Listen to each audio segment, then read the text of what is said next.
Now the heroic Autobots have created the Dinobots. Slag, Sludge, Snarl, Grimlock, a brave prehistoric breed. Evil Decepticons! Dinobot, transform! Robots in disguise. Somehow the Dinobots must stop the evil Decepticons. They must save Earth. Transformers. Robots in Disguise from Hasbro. Great Scott, and welcome to the Triple Takeover Toycast, a fortnightly podcast dedicated to the Transformers as well as other toy lines from the past.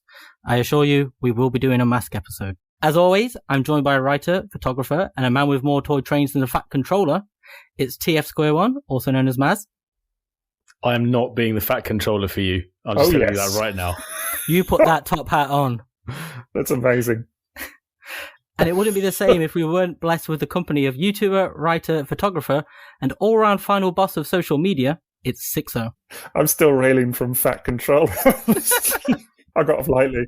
We don't have to fit the meme stereotype of three people doing a podcast to the letter, guys. We don't have to all fit into the caricatures that they've painted us into. Au contraire. Yeah, people are now picturing you with a little train set in your loft, just JRX just going around. That's fair enough. Yeah, you saying that's not how it is? What, did you see the photos on social media of Rick Lords having his Transformers Tyco train set with JRX dotted around it? Mate, that looked like the time of my life right there. I need that mat. I now need that mat. That was amazing. Really amazing. Today's episode don't take money. It don't take fame. It don't need no credit card to ride this Astro train. But it might just save your life. That's the power of episode 13. So join us as we hop into the DeLorean and floor it to 88 miles an hour and go back in time to 1985. Very nice. Lovely. Very nice. He's up to it again, isn't he? I try. I was worried coming in tonight because I was like, oh man, I haven't got anything. And then a few minutes later, it was like, oh, there we go. Now, hang on a minute. Mr. Host, who are you and which different professional or tradesman calls you something this week? Like, I've been sitting here waiting for this. Oh my God. I totally forgot to do it, didn't I? Yeah, what does you chiropodist call you? I can't even remember who it was this week. Oh, hang on, let me check. Who did I have? Is it a spreadsheet? Do you have a spreadsheet for all the people that you that call you Liam? Your greengrocer? No, I think it was my PE teacher. I think that's what I was going to go with. Why are you still seeing your PE teacher? It drives past every now and again. And this week, we've actually got our very first sponsor, haven't we, guys? It's TF Source. Yeah, so a bit of an update for the old podcast, because moving forward, we have taken on a sponsor, which we felt was quite an important and possibly necessary thing to do in order for us to keep going. I think it's an important thing to mention that this is something we do in extra time for us outside of our normal responsibilities, and while we do have an absolute blast doing it. We do want to make it as good as it can be. And also, as we introduced Patreon at the last episode, we also want to be able to actually provide as much content as we can. So having the support of a sponsor, having any support for a project like this is really important to its long-term survival, improvement, evolution. And actually, I think TF Source are a terrific sponsor for us to have. Both Sixo and I have and do still write articles for TF Source, and it's always been the kind of sponsor that have just, at least in my case, they've always said to me, write what you want. As long as you're enthusiastic, just bring the content that you want, do it your way, say what you want, photograph it the way you want, and just we want content. So they've always been supportive of like photographic, written, video content. It makes total sense for them to also have to support a podcast like this. Yeah, I wholeheartely second that. I mean, one thing I've loved about working with TF Source is that genuinely at no point have they ever put any kind of stipulation on any of the work that I've done for them. They've never said that they want me to say a particular thing. They've never said that I have to be, have any kind of opinion or express any kind of opinion about a particular toy or anything like that. And that's really good, because ultimately you want to write from the heart. You want to be honest about what you're saying.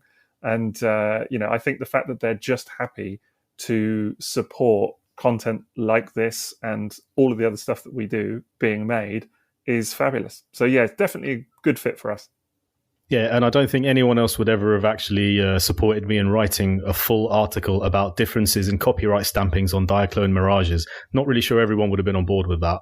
But, I felt it was important to have that out there, and they supported it. So, please, guys, do check out tfsource.com, because they don't just, stock Masterpiece, third-party, Generations, current figures. There's also vintage figures, and that's not just G1. It's everything from Beast Wars to Unicron Trilogy, Takara versions as well. This stuff sells out fast as well on their website, so make sure you check it out. And one thing we actually decided to do with the sponsor segments was to keep it as triple takeover as possible. So instead of just making it about go to the website, buy this, look at that, what we're going to kind of do is we're going to do it in our style. So we'll look at the website every episode, and we'll pick maybe one or two items that have just come into stock, and we'll apply the triple takeover filter to it. And hopefully you'll find that as entertaining as we will. Does that mean we're going to call it what is Sixo buying this week? Is that what the segment's going to be? What? No, I think that's just the website in general. So very good, Liam. Very good. I'm sure there'll be something to say about Old Kingdom Galvatron and whatever other children's toys you're buying along the way as well. Hey, look, that's not a children's toy. I almost lost a thumb. Damn it. I'm only kidding. Of course I am. But there'll be plenty to say. There are a couple of items actually that they've got coming up in stock that I've got my eye on. But yeah, more on that later, of course. Okay, so Maz, what have you been buying this week? And how much Car Robots is it? I've virtually bought all of Car Robots. But, I really wish it was that way, actually. But it has been like 2 to 3 big figures per month. So there's still like loads of stuff I'm looking at, like Build King, and I don't even have the Megatron in hand or anything like that. I'm just like, that's next month. And so it's an ongoing thing. But yeah, it's definitely a lot more trains and spy changes around here than there was a month ago. That's no bad thing. Trains and spy changes are pretty awesome. No complaints. Yeah, indeed. How incredible has it been for you to sort of discover that line then? Some of those toys for the first time? Not to spoil the upcoming episode on it, but I'm having the time of my life. I'm not even kidding. Ooh, you're getting a bit dirty dancing, are we? Oh my god. I have often described you as the Swayze of the podcast, so Oh, I'll take that over Fat Controller. So, but there's been some tragedy as well, hasn't there? I didn't want to bring it up, but I feel like we've got to talk about it. Yes, Godfire Convoy's head. Mm. Yeah, and that was a wonderful experience putting that all together, following the instructions, just had them all out, I was taking photos at every step. Last thing you need to do is flip out the massive Omega Prime Godfire Convoy head. And it got a little jammed, and I just thought, okay, we'll just need to press it a bit more. Maybe it's just like Optimus Prime, G1 Optimus Prime's head on the flipping head plate that just sometimes gets a bit tight, but it just snapped clean off because the rotating hinges just didn't have clearance to turn that last bit, and I didn't know about it, so it's 50% on the toy, 50% on me. But have to give huge thanks to Hellscream on Twitter, who just basically offered up an RID head plate and said, you can just have this, and he's going to send it to me, and he showed me how to disassemble it as well, so I should have a fully functional, non-faulty Godfire Convoy again within a couple of weeks max. That's really cool of him. Yeah, that's this community in a nutshell. Yeah, I would agree with that 100%. That's lovely. So guys, 1985, we were all very little at this age. I don't remember it. Sixo doesn't remember it. I don't think you remember it, do you, Maz? Just the end of 1985, when I got my G1 Starscream, my first toy. Like I said in the 1984 episode, I think that's pretty much my earliest memory of Transformers, and that must have been 1985.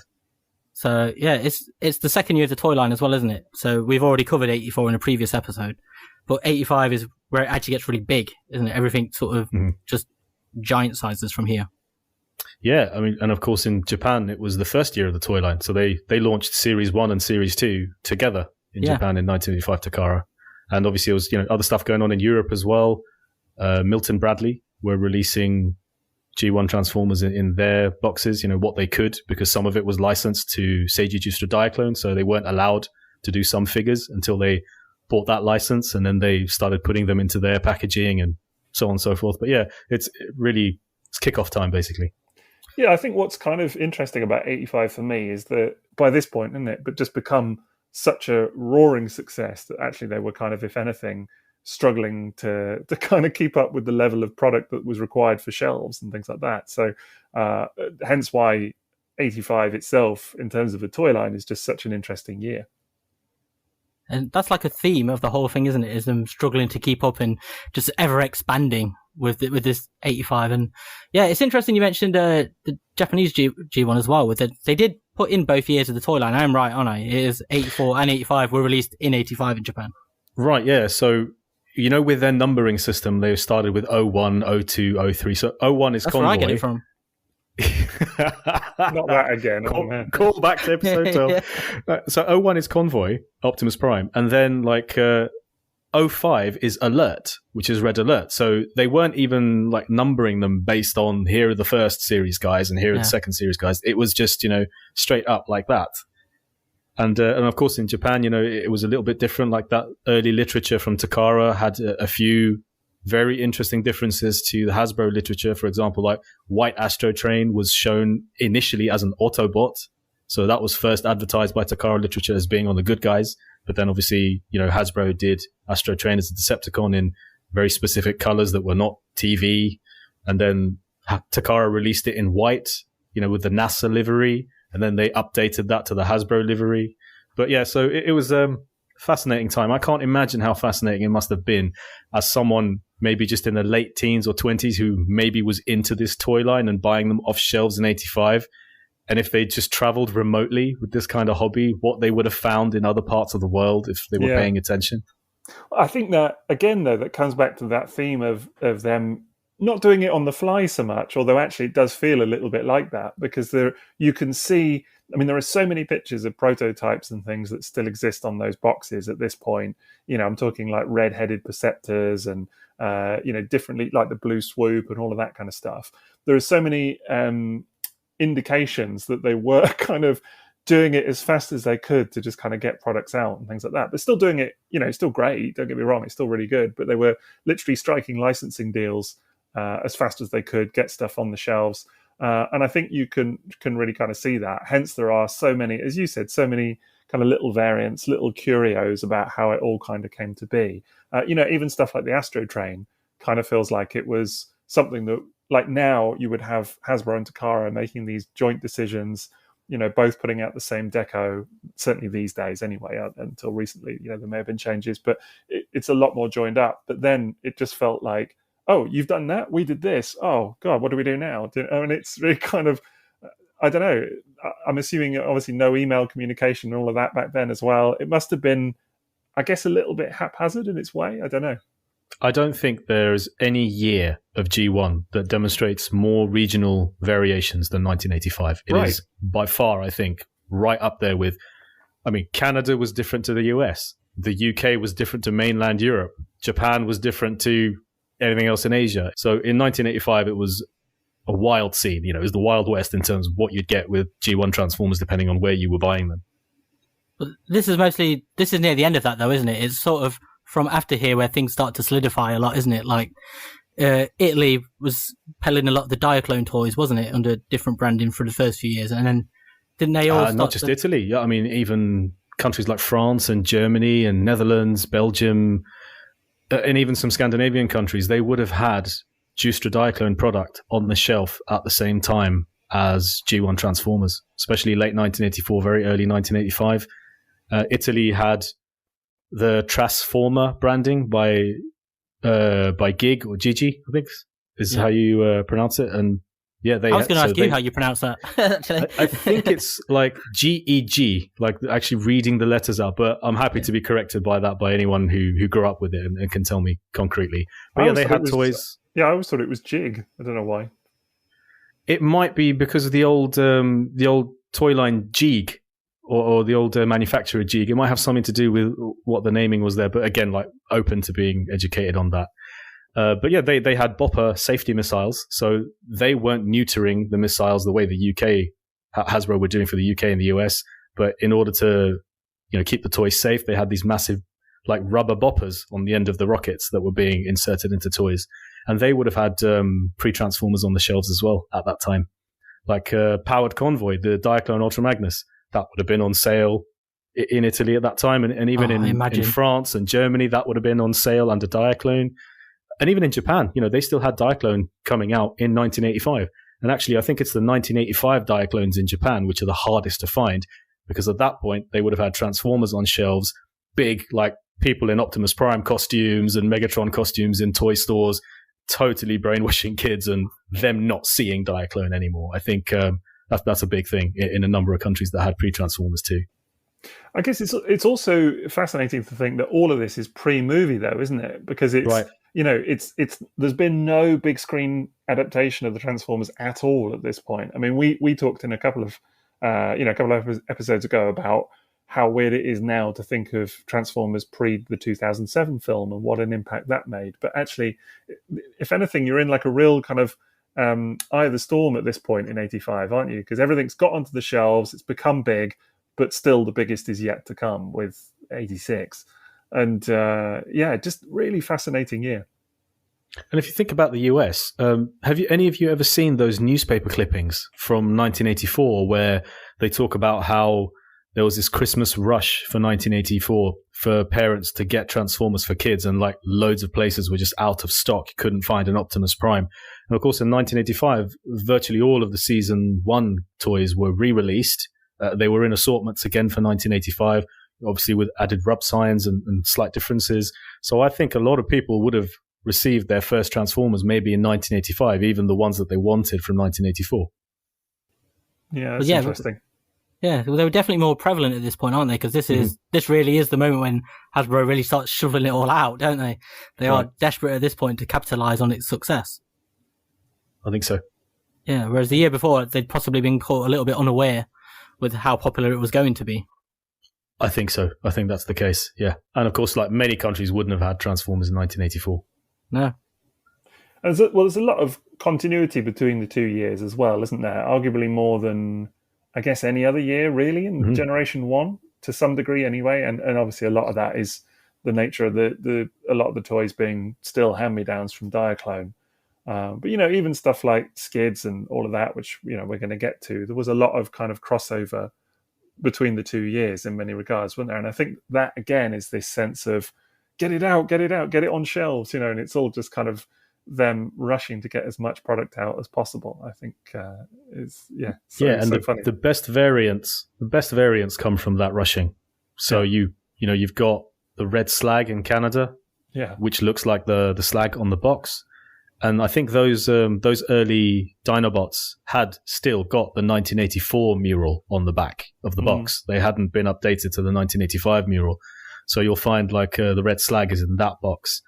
And, the very fact that you got Transformers in Europe being released in Milton Bradley boxes, because Hasbro had to use Milton Bradley facilities to get toys out in that region because they hadn't established themselves to the point where they could mass release stuff as Hasbro Europe like they did in 1986.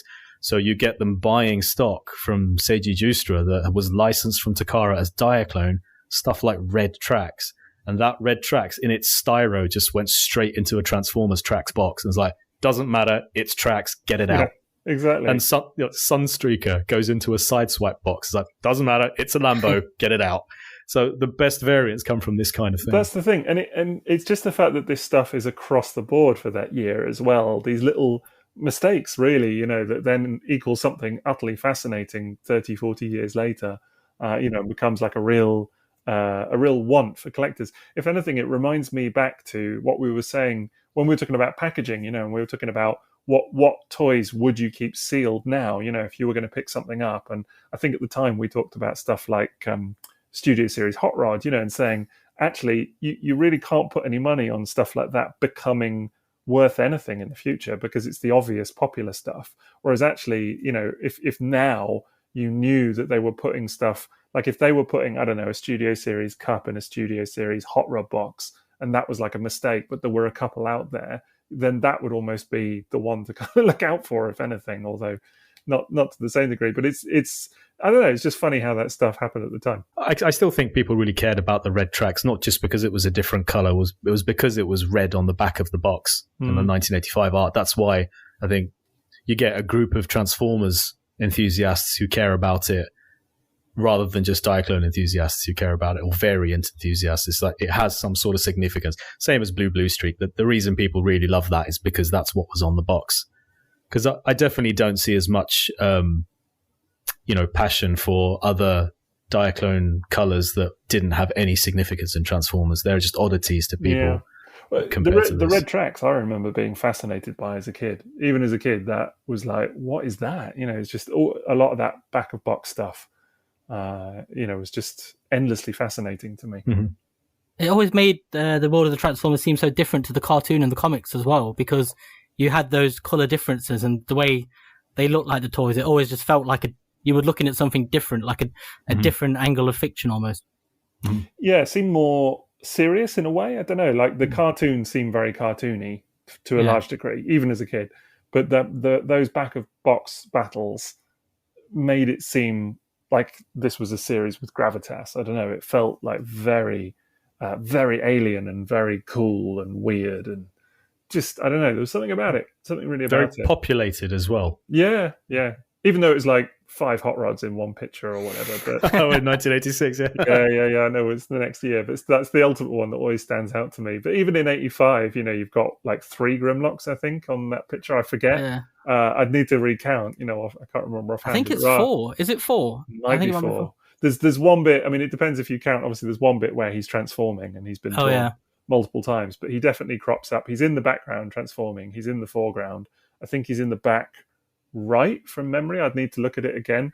But kind of shooting someone. I think he's flying with some of the Dinobots as well in robot mode. So yeah, he's doing multiple things. That guy is really like doing the heavy lifting in that picture. But I don't know. I guess it was just a different interpretation, wasn't it, of the fiction, and that maybe you did get multiple versions of one character. I don't know. It gives them personality as well, doesn't it? It imbues these things that aren't characters with a sense that they are a character that you don't know about.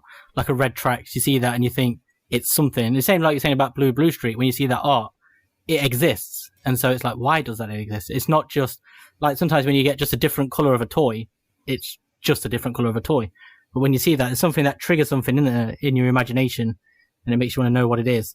I remember looking at Diaclone paperwork of the pre-Omnibots, and Overdrive, the Ferrari, is depicted in yellow. And I just thought, oh, that's really cool. Is that something that exists? And, Diaclone paperwork shows them involved in this massive battle with the Warudas, with the alien invaders. So it's really action-packed. It's really dynamic, and you can tell there's a story there.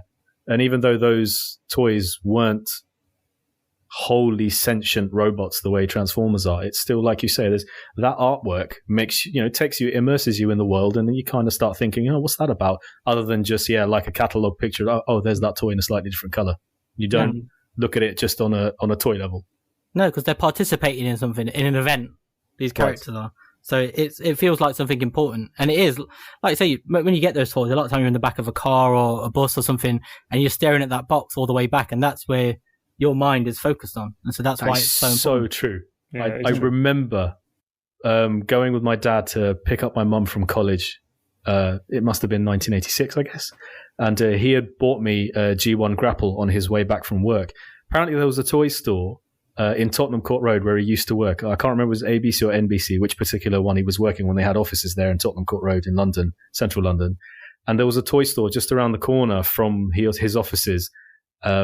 And he used to stop in there every now and then and bring Transformers home. That's where I got my Mirage from and my Sideswipe. And Grapple, who I had no idea who Grapple was. I'd not seen him in anything because I'd only had the Arrival from Cybertron VHS at that stage. I didn't have any 85 videos. And I remember sitting in the back of the car with G1 Grapple, like very orange Transformer, who I had no idea who he was.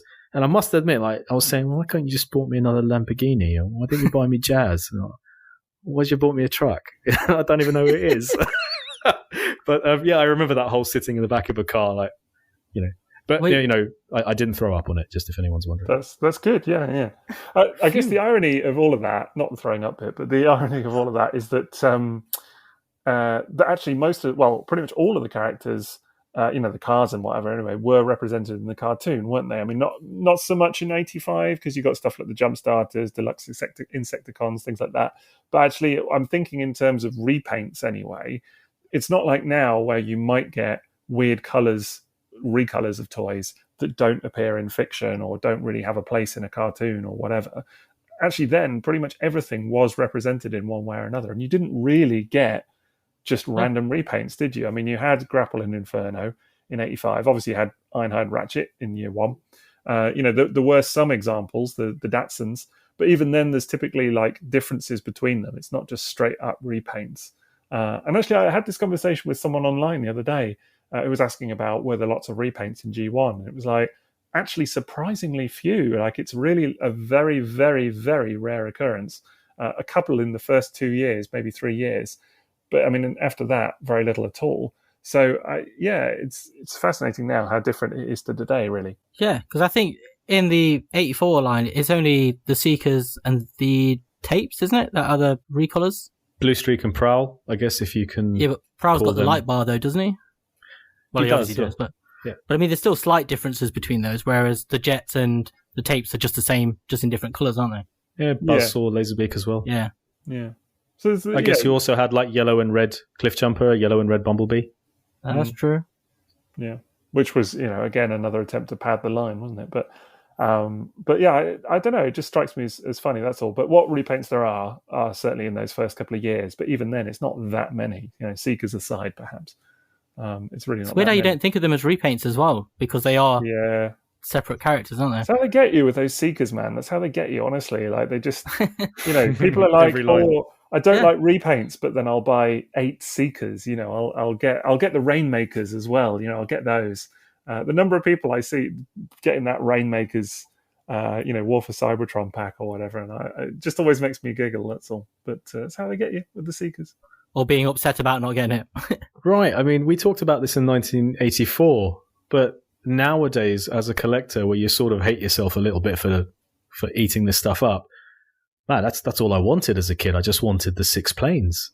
Yeah. And I was quite happy to say, okay, well, what toy would you like this time? I just want Starscream in blue. What toy would you like this time? I'll take him in red this time, thanks. What about this time? Well, blue again, but with the brown wings. So that was just fine when I was a kid. Just every time, just another Decepticon strike plane. So, yep, I'll take them, Shows you and how I was sad about the ones I didn't have. It just shows you how powerful, though, putting a personality in a character, hanging that on it does, because I don't think of Thundercracker and Skywarp as, repaints of Starscream, even though I know they are. I wouldn't never think of them as the same. I just think of them as different characters. That's the character thing exactly. When I got Red Alert, I hadn't seen him in the cartoon. And I remember thinking at the time, oh, this is just the same as my Sideswipe. But I've got another chance to own it now, and I'm not going to break this one.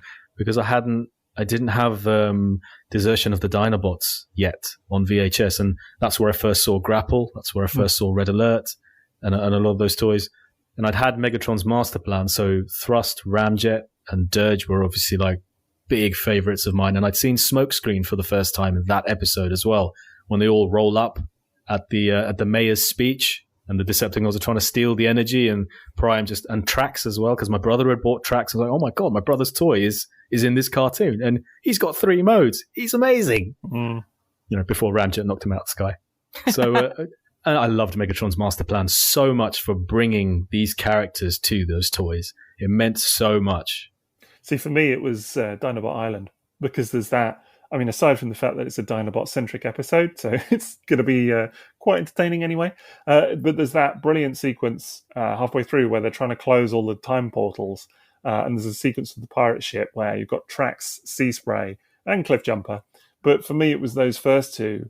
It was the first time I saw them in the cartoon, and it was just like, who are these guys? Just particularly Trax, as you said, kind of zooming in with a flying car mode. And just his voice as well, just the way he's all kind of like, oh, I'd rather stay in my stunning auto mode, and he kind of does all that thing. Yeah. And it's... Belay the last order, Prime. I want to throw a little dark on the subject. Loved it. Word for word, I still remember those. The voice acting in those cartoons as well, I just think was so superb. That there was something about the quality of the voices that just really gave you a sense of these characters. I always think of like Hound in the first couple of episodes as well, and just the quality of the voice, just giving it that kind of gentle sensibility, that kind of sense that this was someone that you could get on board with, that you could trust. It's really hard to kind of put to really define it in a way, but they just imbued these characters with such a sense of grace. And I think it's a silly cartoon. Yes, it's full of flubs and animation errors. Yes, it's goofy as anything. But there's the sound of it actually, I think if you sit and listen to that, I said this before, the sound of that cartoon, I think it's gorgeous. Well, hang on a minute. There was nothing goofy about Thrust breaking in on Chip Chase at Teletran 1 in Megatron's master plan. Did you see the terror in Chip's face? Yeah. And Thrust thought he was saving the day, and he ruined everything. And as a Thrust lover, I was embarrassed to my core that my guy had ruined everything for the Decepticons that day. I was going to say, are you implying that Chip didn't have courage? Well, not when he was facing Thrust coming through the roof. Yeah, it was quite a moment, certainly. But he stood up to him well, though, didn't he? He did. Well, it was a pile of reject parts. Right. Yeah, there we go. He didn't have a comeback for that either, did he? He didn't have a comeback. He just laughed and flew off. I love that he then screws up their whole plan as well. Right, yes. This is classic for us. And then at the last frame of that episode where the Decepticons are retreating, it's Thrust who sort of goes up last and he's like, yeah, it was you, mate. It was you. Everyone's looking at him. Yeah. Let the side down. I remember once when I took a photo of Thrust with Chip Chase, and the first comment I got was from you saying, I wanted to do that. Right, yes. Yeah. The masterpiece Thrust, yeah.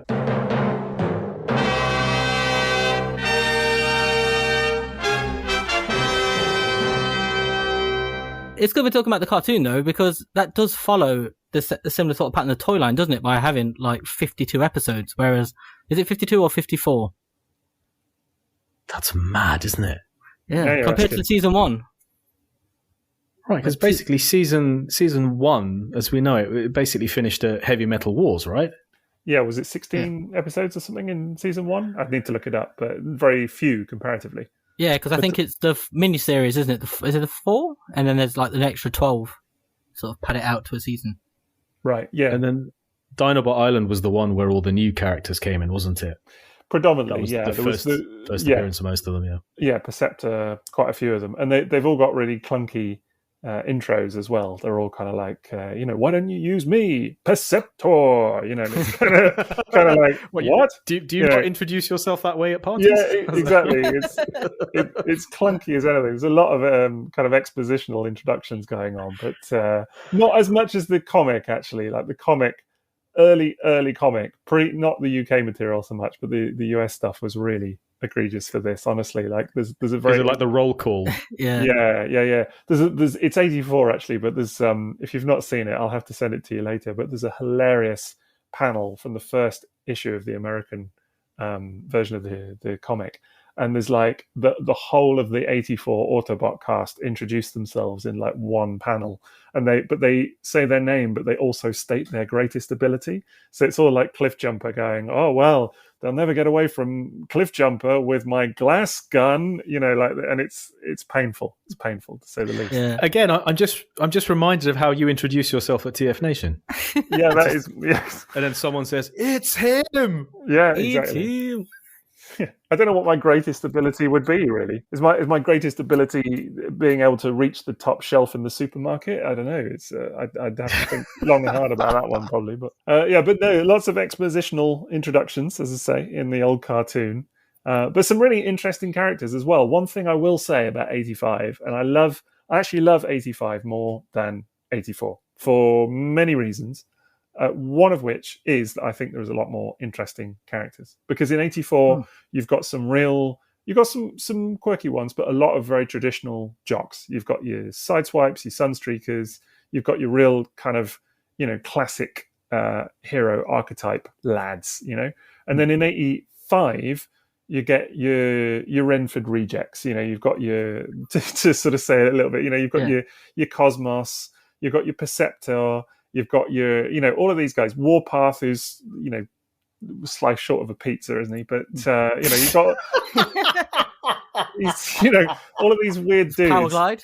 Yeah, Powerglide, do you know what I mean? The Blowhard, yeah. Yeah, the Blowhard. And romancing his human ladies. Yeah. Well, they were all with doing his tiny that, weren't they? They were all romancing, organic ladies of some sort. Sea Spray was at it as well, do you know what I mean? And he's having it away with that merlady or whatever. That was all a bit weird. But it was just a very, very bizarre year. But what they did really nicely, I think, was that they made some of the quote-unquote like other guys the heroes. So the fact that like there's an episode, and dedicated around a tiny toy, Beachcomber, who's a pacifist, and they put that front and center, I think that's really nice. for the time, especially, because you might get more of that now. But back then, you really didn't, actually. That's quite uncommon. And the fact that, like, Perceptor got a lot of starring roles and was in tons of the cartoon, and he turns into a microscope, and B, he's a scientist and isn't, like, particularly battle hardy or whatever. I think that's really cool, and props to them for doing that. Yeah, and then that paved the way for him to be so awesome in the movie as well. He's such a memorable part of the movie for me. Just his voice acting, like you say, and that personality standing in such contrast to the surrounding heroes.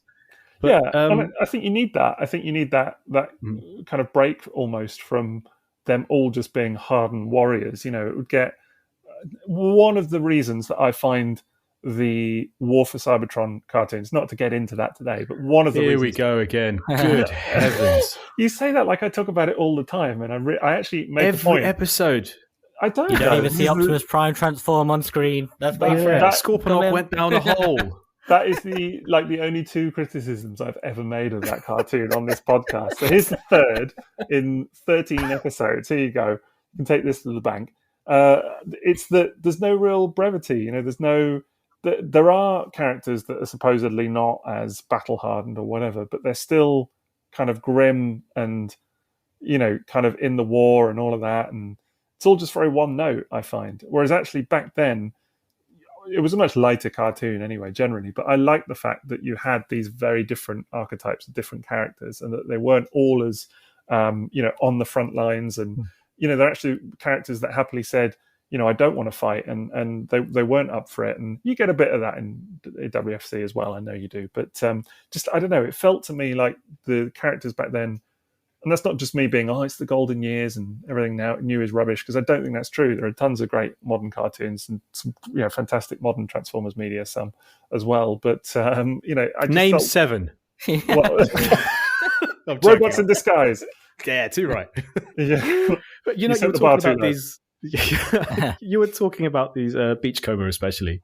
Yeah. I remember going to a friend's house, and that was the only Transformer he owned, was Beachcomber. And I remember at the time thinking, that's quite interesting. It's definitely a Transformer. It's got a rub sign. I don't know who this is. Okay, that's the only Transformer you have. And I was just like, I remember messing with it, but not being like enamored with it in any way, shape or form, and not thinking, I really want my parents to buy me a Beachcomber. And I think you guys were obviously reading Marvel UK, and I wasn't. So the cartoons were all the media I had. And I think it was a shame that we didn't get episodes like the Golden Lagoon, because that would have provided some much needed context for a toy like that. There's such I think that's such the strength for season 2 though. It gets a lot of grief, but it is that toy of the week episode, isn't it? Every episode focused on one character, and it's almost like an animated version of the tech specs, wasn't it? Like you would read those tech specs and they'd say like Red Alert is paranoid or whatever. They might not even say that, but it's that sort of thing, isn't it? And then the episode just focus on one personality trait, and it makes them really easy to then sort of connect with. That's what the strength of those episodes are, I always find. Yeah, but then when you get the episode about the toy that you like, it's everything. Like I remember finally seeing the Gambler as a grown-up and thinking, this is a smokescreen episode, and it was great. I loved it. I mean, maybe mostly for the inclusion of a character called Sleazado, which is just terrific. But I loved the Gambler because of that precisely. And the Red Alert episode where he loses his mind. That was it's one of the most memorable. I think what's also worth noting is how Auto Berserk. That's what it was. Yeah, Auto Berserk. That's the one. Yeah. What's also worth noting is how more similar, I suppose, not exactly cartoon accurate, but how much more similar a lot of those second year characters were in the cartoon and the comic to their toy counterparts. Because in the first year, Red Alert is a good example actually, because Sideswipe was heavily redesigned to look like a bit more athletic, a bit more humanoid, whatever, a bit more streamlined. But then Red Alert, actually, if you look at the animation model and the Marvel comic model, it is closer to the toy. And I think it's, kind of great that they made that differentiation, but also interesting that it happened in the second year to almost go back to the toys as opposed to what they did initially. Just kind of a different way around to how you would think it would be done. But then you had the Coneheads who... First of all, were Coneheads, which was completely against what the toy instructions were telling you to pose them like. And, they had those details like the knee, those like those polygons they have on their knees, Yeah. which were basically their thighs and their knees at the same time. Yeah, And, I was thinking more of the stickers, cars, wasn't it? the cars, to be fair. But yeah, you are right about the old Coneheads. But I still think it's a travesty when people pose the toys with the little cones up. It just looks so silly. Yeah. I'm definitely a cone up. You're collector. a cone up man, I know. Yeah, you are. because of Megatron's master plan. Because that was basically where I fell in love with those toys, and I did everything possible to recreate that look, to the point where when I first started collecting, I bought spare dirge bombs to put on the back of Thrust's wings, because that's what he has in the cartoon. He has basically dirge bombs on the back of his wings in robot mode. And obviously his little tiny rear fins are reversed upside down in robot mode. So I remember, I'm amazed I didn't break my childhood Thrust, actually, because I kept always having to replace those and put them in upside down to look as much like the cartoon as possible. People like you explain why Takara Tomy could get away with doing things like the masterpiece over and over again. True. It's so true. And those Conehead masterpieces were something I looked forward to with much fervor. They were not good. They were not Story good. for another day, but man, that was something I was super enthusiastic about. Yeah. Hopefully they'll get it right with the, if they do 52. And you know what? If they do that right, and they do a perfect Thrust and Ramjet, I think I'd be hard pressed to resist that, because they still have, I'm finding it hard to resist MP52. So yeah, you never know. Never know. You never know. Is that because of its cartoony looks? Yeah, and just it's cartoon Starscream is the one I fell in love with. I loved the cartoon before I ever bought the toy, and just seeing that so perfectly represented, like we talked about in the Masterpiece episode, it's just in different periods of collecting in our lives, different things look perfect. And, they're just getting closer to that look, and you look back and think, well, how was I ever okay with that? But it's a whole different thing. You collect for different reasons at different times, and, G1 collecting now, you don't collect G1 toys to look like the cartoon, do you? No, that's fair to say. And at no point, obviously, was I suggesting that any of those toys are cartoon accurate. I just find it funny that the second year toys, that the animation actually went closer to the toys than the first year. That's all. That's the bit that I find fascinating. Red Alert is kind of the ultimate example of that. There are others, obviously, but that was just one. The lovely thing about Red Alert is that it's a completely Transformers-only color scheme as well. It's a really nice. That is true. Yeah. The old Fire Chief. Yeah, always perplexing that one. You still get people now, I think, that are like, oh, it's not a police car? And of course, I was stunned to find out that the Diaclone version of that was a police car. And I thought, wow, you can get this amazing Countach as a police car. And that was just so attractive. Still is. Clampdown is beautiful.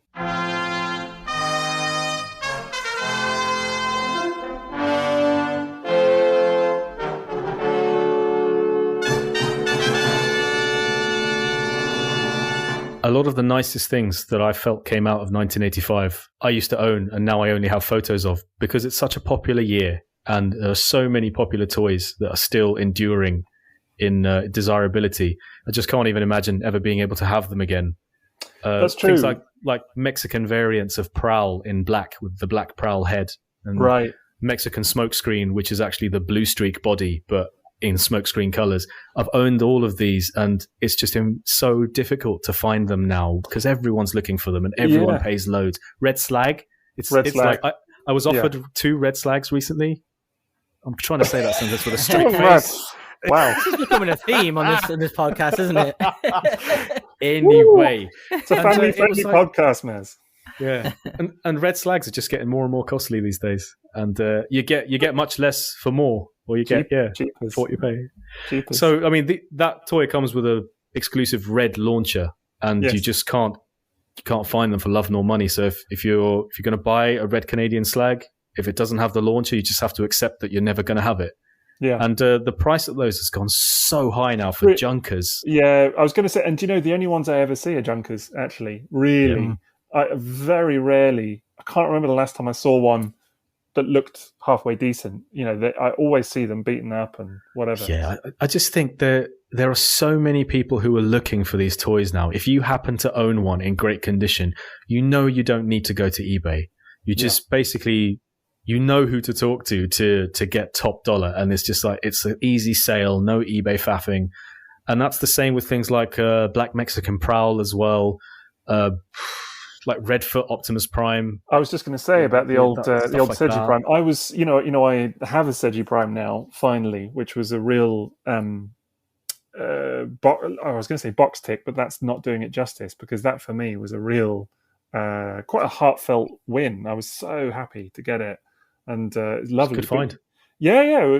I think, well, as I recall, you helped me out with that one. But but I mean, that was such a good price. Someone had to get it, man. It was amazing. I was just like, I kept watching it, thinking, it's never going to go for that, and it did, Yeah, and then it does. Yeah, exactly. So good, but it had been mislabeled, I think, slightly in the auction or whatever. But not mislabeled, but just not very clearly labeled, I should say. It was labeled as what it was, but it didn't. It was maybe missing one or two keywords, and I just kind of, luckily came across it. And but yeah, really, really good. I mean, but again, that's a toy that I think you just have to kind of. We talked about it at the time, didn't we? You just have to kind of accept whatever condition it's in. I'm lucky that mine is I wouldn't say pristine, but it's in very good condition. It has bits of wear, but it's not one that I would ever look to swap bits out on or anything like that, because it is what it is. It's not one that you want to upgrade or put repro labels on or anything like that. Do you know what I mean? Just because it's one of a kind. Well, not one of a kind, but we had a question about this on YouTube not so long ago, didn't we? On one of your YouTube posts, like I talked about Frankensteining toys and how that kind of messes up the history of the toy, and someone said, like, well, hang on a minute, mate, didn't you just say in the same episode that you took a Diaclone Black Track Styro and replaced it with a red Diaclone Styro? Haven't you just done exactly what you said you wouldn't? But that's the thing, like, if you know the chronology of these toys, and if you do look into variants and you know about them, you realize that for something like those toys, they were all being manufactured in the same place at the same time and were being shipped from Japan in their styro to the associated locations that those toys were being distributed in. So like a Black Trax in that styro was coming from the same place that a Red Trax was coming from that was being sold in mainland Europe. That's why those parts are interchangeable, because they have the same origin. And by maintaining the history of the toys and their integrity, you can make these connections. You can actually say, this part is completely compatible with that release. So, you could conceivably do that if you knew what shared the exact same molding parts with that Redfoot Prime. And again, that's another subject altogether, but it's why it's so important that in a year like 1985, where it was like totally haphazard, cross-nation, you know what you're doing. And you know where these things come from. Stuff. I was amazed to find out like Juicer Diaclones in 1985 were being shipped from Japan in styro to Europe and then being packaged in Europe based on stuff that was being printed in Europe. Boxes were being printed in Europe. So that was fascinating to me. And Can I just ask you a question? I meant to ask it on an earlier episode, actually, when we were talking about the styrofoam then. Is why did they switch, for the cars and stuff, when it came here, to the cardboard with the plastic bubble? Why did they switch from the styrofoam? Because you said they were putting them in with the styrofoam, weren't they, in some of the original boxes, and then putting like little cardboard inserts and stuff. So what was the reason behind the change? Because they still kept the styrofoam for larger toys, didn't they? They did, yeah. Magnus, for example, had it. Yeah, Magnus, Jetfire. Yeah. Prime in 1984, Megatron, Soundwave. I don't know. I would wonder if it had something to do with cost. Was it more costly to produce styrofoam inserts for everything that they were planning to release in Hasbro? The existing styrofoam inserts that came from Japan would have fit much smaller packaging, though. That's the thing. Those styro inserts were much smaller. So you wouldn't be able to take like the styro insert from a Prowl and put it in a Hasbro box without those cardboard supports, like you were saying. So just suited them to, like, that's the box design we're going with. We need to create new insert packaging. And maybe it's just because they were seen as more disposable things. Like you wouldn't expect like kids to keep the packaging and all the insert stuff, whereas the Takara stuff was designed in a way to be then displayed and put back into the packaging. I don't know. Maybe the answer lies somewhere between cost and practicality and marketing and just general philosophy when it comes to children's toys.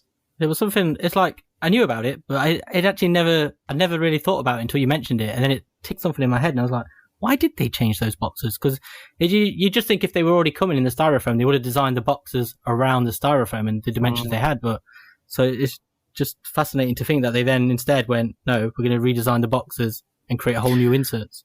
Yeah, I mean, if you look at some Diaclone packaging, it's really threadbare. You know, there's some cool stuff on the top and the bottom in terms of vehicle specs and cross-sell on the back, but obviously Hasbro had their own plans about what they were going to do with that packaging to tie it in with the fiction and all the Transformers stories. So they just needed more real estate, really, didn't they? On the packaging, tech specs, big back of box battle, big splash artwork, show the toy in the packaging, and big Transformers branding on the flap, you know, stuff like that. It's funny how you think of that though as well. Like it was all for show because the bubbles are obviously far less long-lasting and durable than the inserts. Like you say, there it's more disposable. No, so they were encouraging you to cut up the box, cut, you know, remove the tech spec, remove the robot points, destroy the box. You know, that was actively being encouraged. It's funny. It's almost like a accidental sort of recycling, isn't it? It's like they're getting rid of the the styrofoam because it's more environmentally bad, but that wasn't the reason. But they just kind of accidentally gone through that. Yeah, and if you don't cut out the tech specs, where else are you going to write down the number for a job interview that you have like decades later? There's a little callback for you.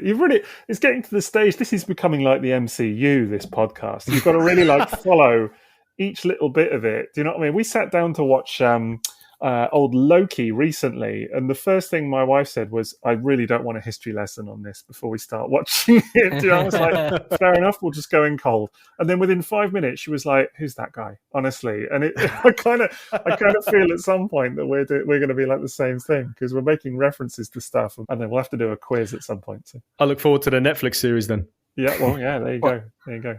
It's because we keep recording on Throwback Thursday as well. We always record on Throwback Thursday. That must be it. That must be it. I was going to say, actually, just going back a step to what you were saying about, rare toys and the fact that actually some of the 85 toys are now very hard to come by in pristine condition. And I actually didn't even think, when you were saying that initially, I didn't even comprehend that you were going to start talking about variants, because I just thought you were going to... Right. I thought you were going to talk about some of them, like, I mean, let's be honest, Whirl and Roadbuster, that's right. The Deluxe Insecticons, a lot of those, Swoop, I was going to say a lot of those Takatoku guys originally, but certainly, Swoop as well. Shockwave even is you've had some fun with that. Yeah, exactly. It's, there are some nightmare toys to find there. Absolutely right. I mean, some of these toys are, Jetfire is probably the poster boy for trying to find one in pristine condition. And it's so annoying because it's so available as a toy. Oh, hugely so. You could never call that toy rare. Yeah, you can never call it rare, but finding the one that you're looking for is going to be a mission. Yeah. And of course, we mentioned it in 1984. Some of these toys were actually available in 1984, right at the end of 1984. So there's like pre-rub versions of Skids, pre-rub version of Jetfire. There's a 1984 version of Shockwave, which you can sort of tell, because even in a sealed box, you can see along the seam of the chest from the side, it's starting to split where the arm is. That comes from the factory that way. So it's amazing how collectors have isolated these particular things to look out for in probably quite recent years. I mean, I'm still seeing things that people are discovering that I never knew existed. And this is 1985 in a nutshell. Just like so much variety and different things going on everywhere. But some of those 1985 bread and butter Transformers are really difficult to find in nice condition. Yeah, I've had a hell of a time with it recently. Trying to find like a Roadbuster was just a total mission for me. I've lost count of the number of listings and whatever I've looked at for Roadbusters over the last however many years, and just started to think it was never going to happen, and I finally found one that turned out to be immaculate, and it was stickers applied as well. I couldn't believe it. But when that kind of toy, because the stickers on those ex Takatoku toys, especially Whirl and Roadbuster, even more than the Deluxe Insects, are just crazy. They are so small and so precise. The instructions, I mean, look at this. Like, I love what Toy Hacks do. Repro labels. I think they do great stuff. But clearly in the instructions for like the Deluxe Insecticons and that, even they couldn't figure it out, because they're just like, you see their instructions and they're like, well, I don't know. Do you know? Like, whatever. Just the original Hasbro instructions even are just totally like made up. There's just arrows pointing everywhere, lines going over lines, in the instructions about where these stickers are supposed to go. And it's just ridiculous. But so I got a Roadbuster, stickers applied, and I don't know, I couldn't believe it when I saw it, that the person had applied the stickers, but just so immaculately that I was super happy with it, and it's just pristine. But that was a real accomplishment for me.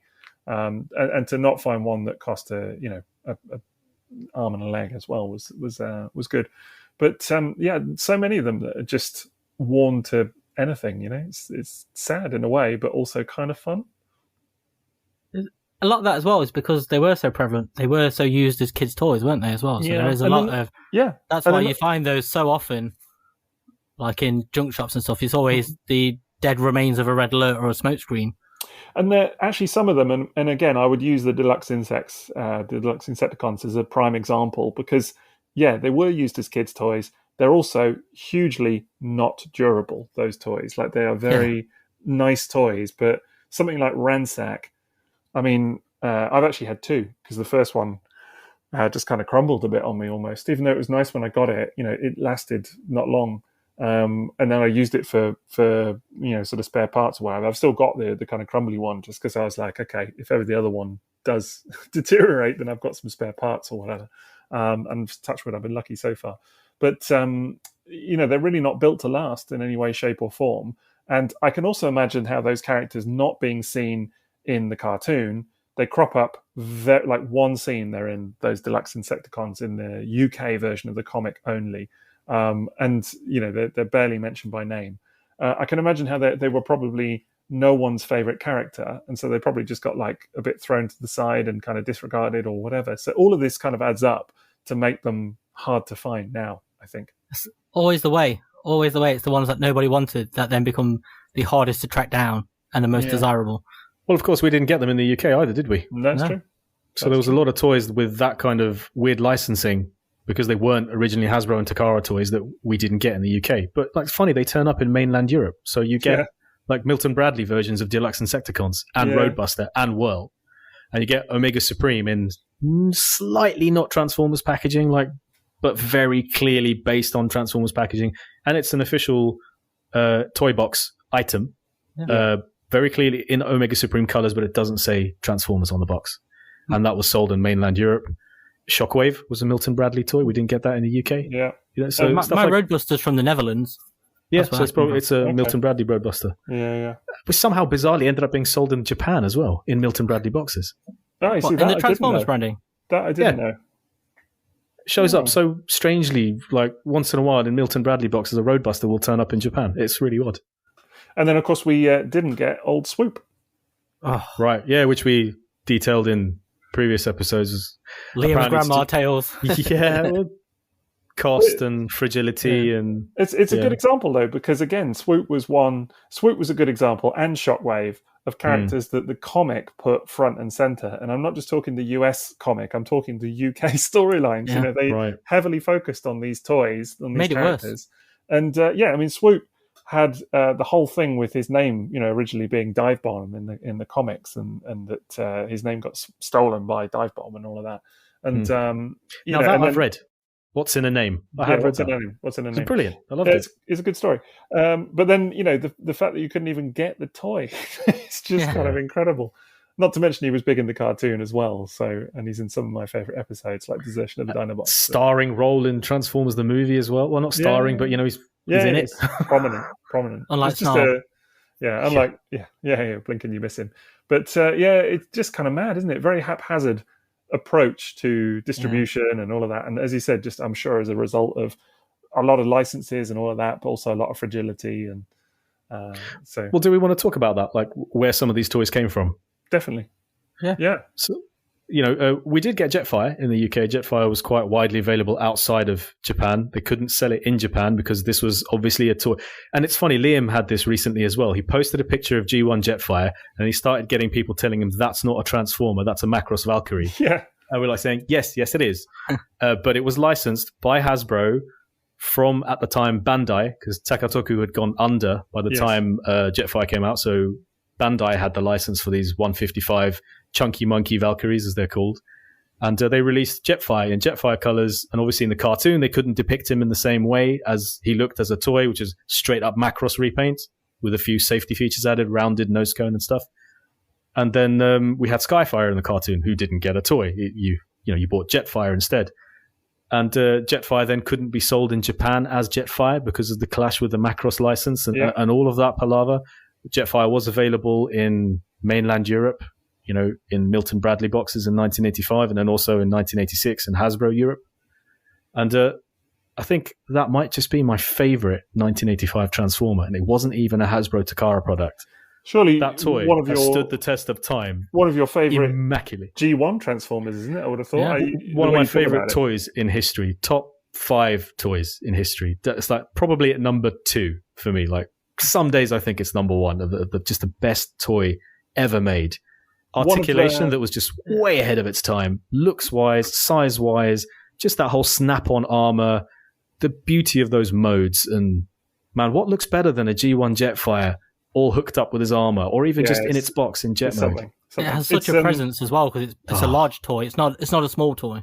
One of the few Transformers that you can do one-handed, isn't it? What, you mean transforming one-handed? Yeah, it's true. You can do it. No, I think I wrote that in a Macross article. It's absolutely true. I'm like, where's this going, guys? I have seen it. You can. I have seen it done. Once, I think, but I've never tried it myself. But I had heard that and then seen it done once. What a magical transformation on that toy! Yeah, because the transformation's so smooth and so simple, but actually it is possible to just kind of manipulate it with one hand in such a way that you can do it. Which is a weird thing for someone to have discovered, but there you go. I think if anything, it's a compliment to how well designed that toy is. Yeah, for sure. It's not awkward to handle at all. Yeah.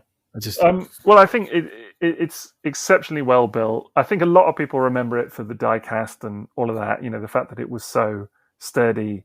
The articulation, I'm sure, is a big selling point for a lot of people in their memories. Well, I remember as a kid seeing Jetfire in school on a toy day.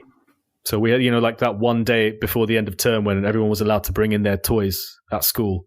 And it's funny because I don't think that's a thing anymore, but they do it here in Iceland. Like, my daughter has a day at the end of school where they're all just allowed to take their favorite toys into school. And I remember I can't remember what Transformer I took, but it was totally overshadowed by the young lad whose mum and dad had bought him a Jetfire. And I didn't know who Jetfire was at all, not seen him in the cartoons, didn't know the comics. And that toy, I just remember it so fondly. It was the undercarriage and the landing gear and just all the details on it. My brother remembers seeing Jetfires for sale in the UK. And he said he remembers at one point going into Toys R Us and they had them out of the box as well.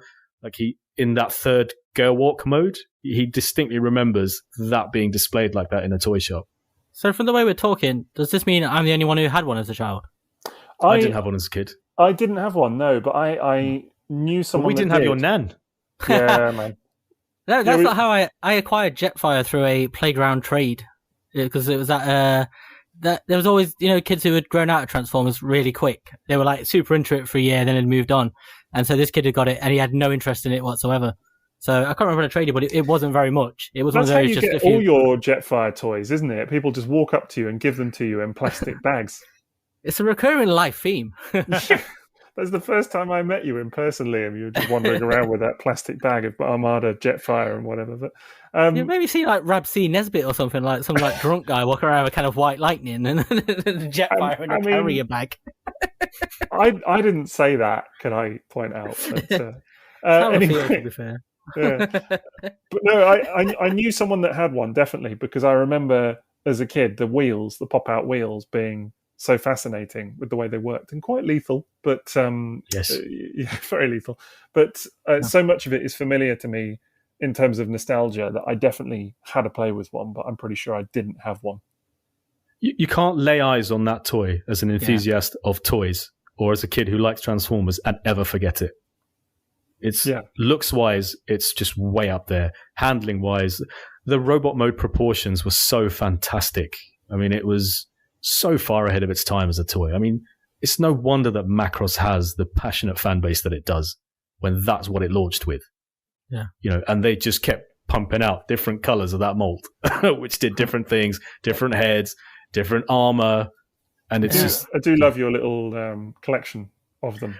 It's like Car Robots is now. It's a slippery slope I always stayed away from because I knew what would happen. And in 2013, it finally happened. I just decided, you know what? I'm just going to buy them all. And then I started buying vintage Macross, reissue Macross, variant bootleg Macross, because I just wanted the entire Jetfire rainbow. And I know Macross fans will wince at that because they say it's not a Jetfire rainbow. Jetfire is the exception. It's a Macross toy line, Robotech in the US, I guess, and Jetfire is the oddity that some of them still don't know about. And you get that on social media. You post a photo of Jetfire like, no, this is a Transformer. Here it is in the box. This is from 1985. It's funny because you do not get that with any other Transformer, like Shockwave. Nobody comes in and goes, "Oh, actually, that's Galactic Man," or some other thing. That's true. Or Skylinks or Omega Supreme or anything like that. Nobody ever does that. It's only maybe you don't get it, but I'm pretty sure I've had this comment about it. Like, that's why when you see my Twitter post, I've gone to some sort of length to make sure I've got the year right, the name of the toy right, the actual name of the company, because someone will say it. And speaking of Astro Magnum, the Galactic Man, did you guys see that just this year, someone had gone to Toyco's warehouse and factory and found a lucky draw chrome silver pre-Shockwave? Yeah. Beautiful. Oh my goodness. This is what I'm talking about, this hobby. Like, nearly 40 years down the line, and we just discover this prize toy. Like, what?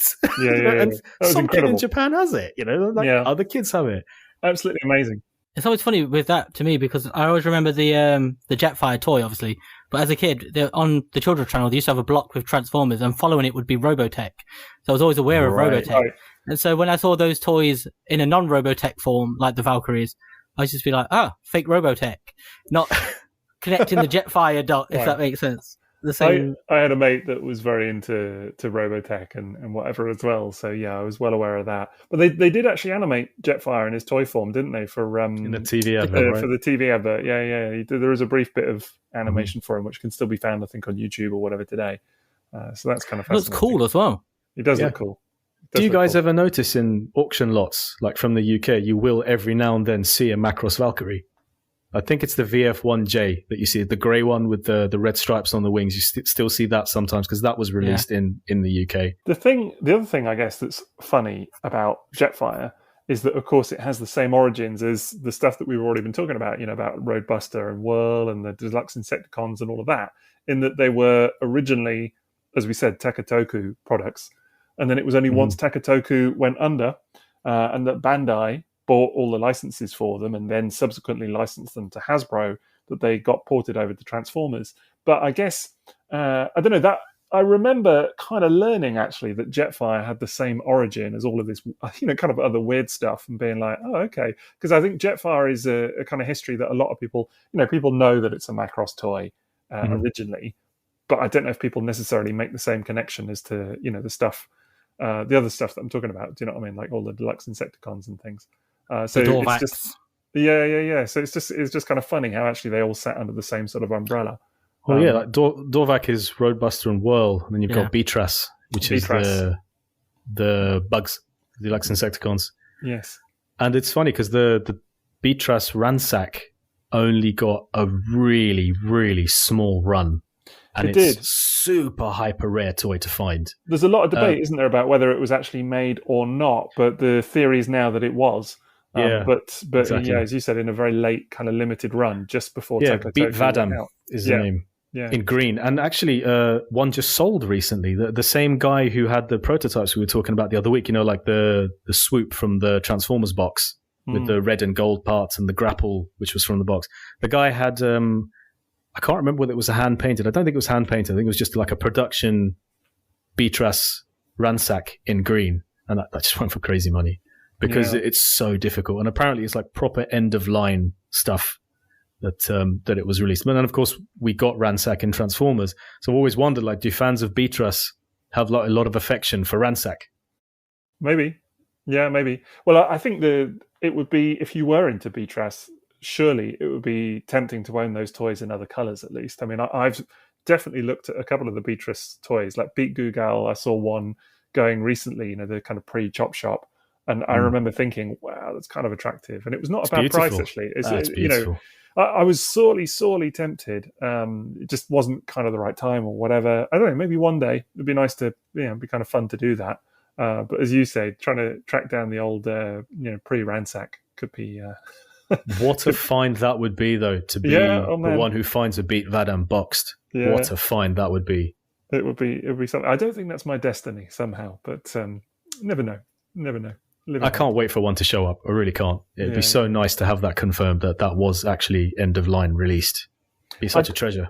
Yeah, it really would. I do think that the history of those toys is just fascinating, though, and I just love the whole thing of them, going to Bandai, being licensed out, and just the way that they were really kind of like, just fill in the line, just get them out there. Do you know what I mean? But the fact that they got no help at all in terms of fiction, or as I say, they're sparsely in the UK comic at all, but not in the cartoon or any of that kind of stuff.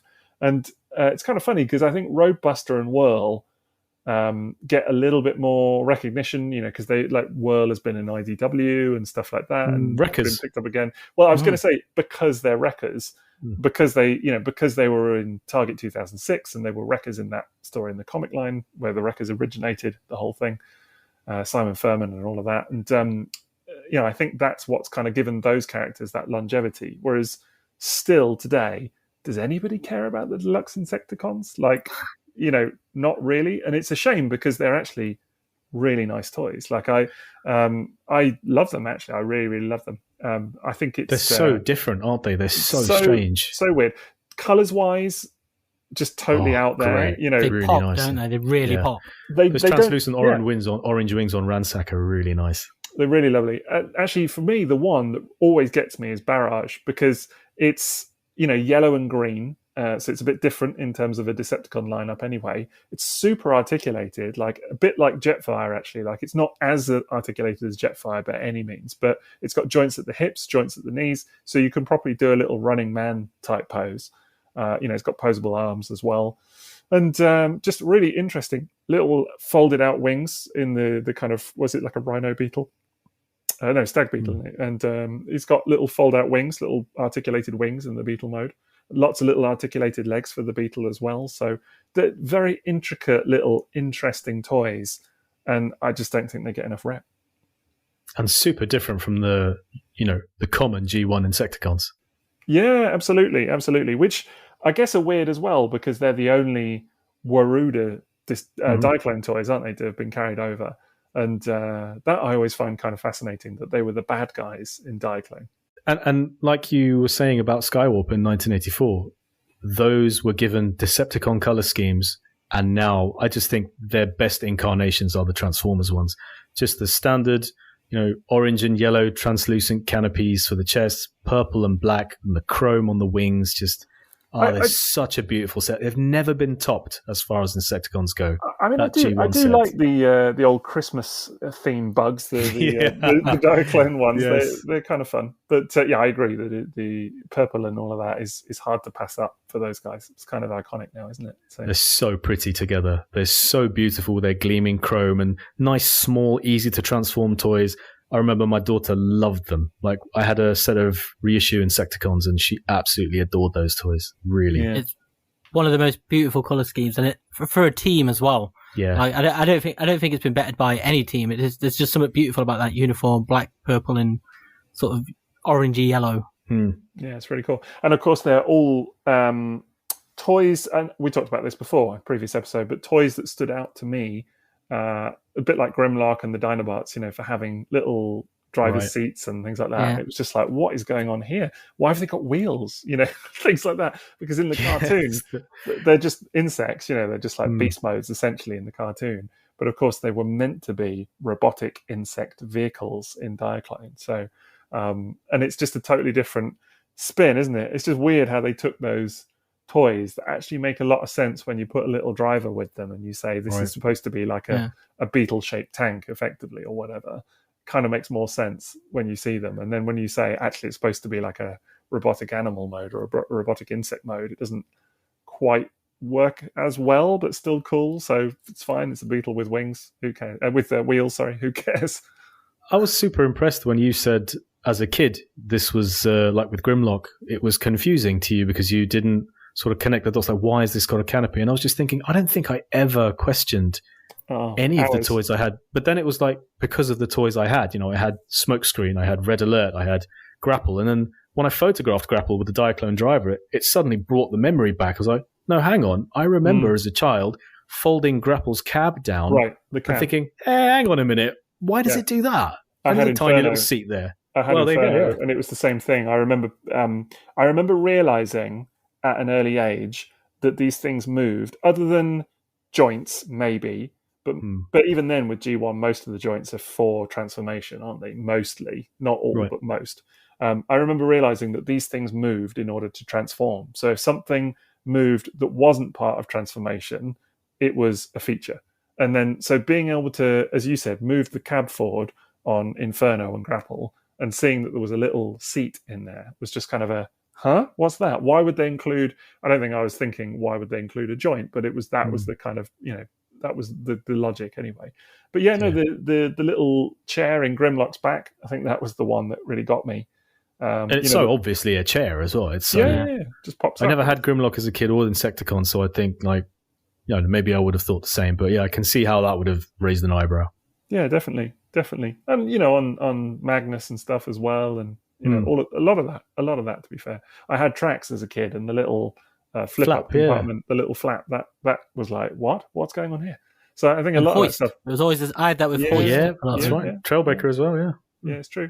And I think I know, Maz, you posted some pictures of a lot of this stuff with the drivers in place recently, and it really kind of resonated. I think with a lot of people. Fun. It was great. Really good way of doing it, actually, to put it all together. And I just think a lot of people, people that probably haven't thought about Transformers since the 80s, probably saw that and went, oh, really kind of connected the dots almost. And I think there were a lot of retweets of that sort of variety. Yeah, a lot of that sort of stuff from people who hadn't ever thought about that for 30 years. I think one of them was the dude from the Black Eyed Peas, actually. I think that's what he retweeted. Yeah. That makes me laugh because you bring up that Black Eyed Peas guy like at least once a week now, I think. No, it's been twice in 24 hours, isn't it? It has. You mentioned it to me yesterday. Definitely feels fresh. I couldn't tell you what his name is, though. Do you remember that guy? I still don't know what his name is. That guy from the Black Eyed Peas, he retweeted me that one time. It's just kind of funny. Are you going to join them on stage next and perform? With my Diaclone pilots, Yeah. Yeah, him and Will I Am, they're like bosom buddies. The Transformers will return after these messages. So, of course, a little word in regards to our sponsor for today, which is TFSauce.com, which is really very exciting. As we said, important for us to take on a sponsor, and we really feel like they're a good one for us. I'm just having a little look at the stuff that they've got in stock right now. Plenty of exciting stuff coming up. I've got my eye on the old 3.0 Deluxe Optimus Prime, but there's also a few other things as well. MP52 Starscream that's just come in as well. Can't wait to get that one. You tempted with that one yet, Maz? Very tempted. Yeah, I mean, if I was going to go Masterpiece again, that is absolutely where I would go. Yeah, it looks great. It looks great. I'm very excited about that one. You sure it's not MPO52? Pretty sure on that one there, Liam. Pretty sure. Well, I mean, the rate they're going, they might well get into three figures, right? Yeah, that's true. I'm looking at TF Source's site now, and they don't have it on there. Let's put it that way. I'll take it back. MP Crosscut looked amazing. That does look cool. Just shown off this week. That would be the one that I'd struggle most. That and Reboost. Oof, yeah. Good look. Well, there's a pre-order for Reboost up now, and I think a pre-order for old Crosscut as well. In fact, there is. So there you go. So that's up for pre-order now on tfsource.com. Yeah. So I got a lot of my masterpieces through TF Source when I was doing them, when I was buying them. Lots of them came through there. Absolutely. They've even got some stuff you might be into, Liam. They've got the old Kingdom tracks now in stock. Is that one you're going for? I'm not listening. Stop trying to tempt me with these amazing toys. Although, yeah, I am actually buying it. I think it looks great. Looks very Trax-like. I know opinions a bit divided on that one, isn't it? But how unlike Trax. yeah, true. But that's just come into stock. So plenty of good stuff on there. Third party, mainline, all kinds of things. Do check it out. tfsource.com. Give them a look. We now return to the Transformers. Yeah, you can't talk about 1985 without talking about one of Transformers' most enduring concepts being sort of introduced here in the Triple Changes. We're all big fans of those guys, aren't we? Yeah, Triple Takeover. Yeah. That's where the name comes from. That's what it's all about. And it's in the title, son. Two, exactly. Two of the finest in 85 as well, of course. Definitely. They're both pretty bloody great, really, aren't they? What else is there to say? So, actually, this was really exemplified for me recently, because when the last TFN, sad to say that it was the last TFN because it was a couple of years ago now, but I'm sure you remember, Maz, hopefully what I'm going to say. Do you remember we got that little reissue Blitzwing for a friend of ours? For TJ. For TJ, yeah. That Yes. Huge. that had never seen it before.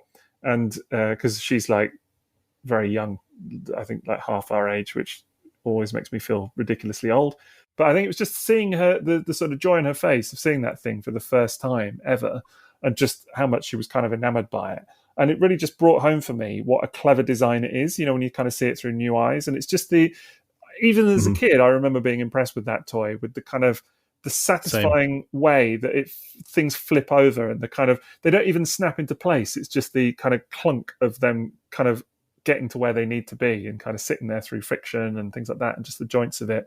It's just beautiful. Absolutely sublime engineering on that toy, and really nicely done. Great color scheme too. Yeah, another one that benefited greatly from going from Diaclone to Transformers and getting a Transformers color scheme in very Decepticon themed, like lovely tan and purple. Yeah, beautiful toy. That tan has never really been done better, has it? I remember all the debates about the third-party versions and things like that, and them trying to get that right. And it's never been done better than on the original toy, in my opinion. So much of Blitzwing is on point. It's just almost everything on it is... You get stuck in your memory. Just the modes, the way it feels in hand. I remember the colors, even his face, the way it flips out, and how it's just like a yellow helmet, purple face, red eyes, just really beautiful looking G1 Transformer. I mean, even Lady Gaga felt the need to nick his look. It was so strong.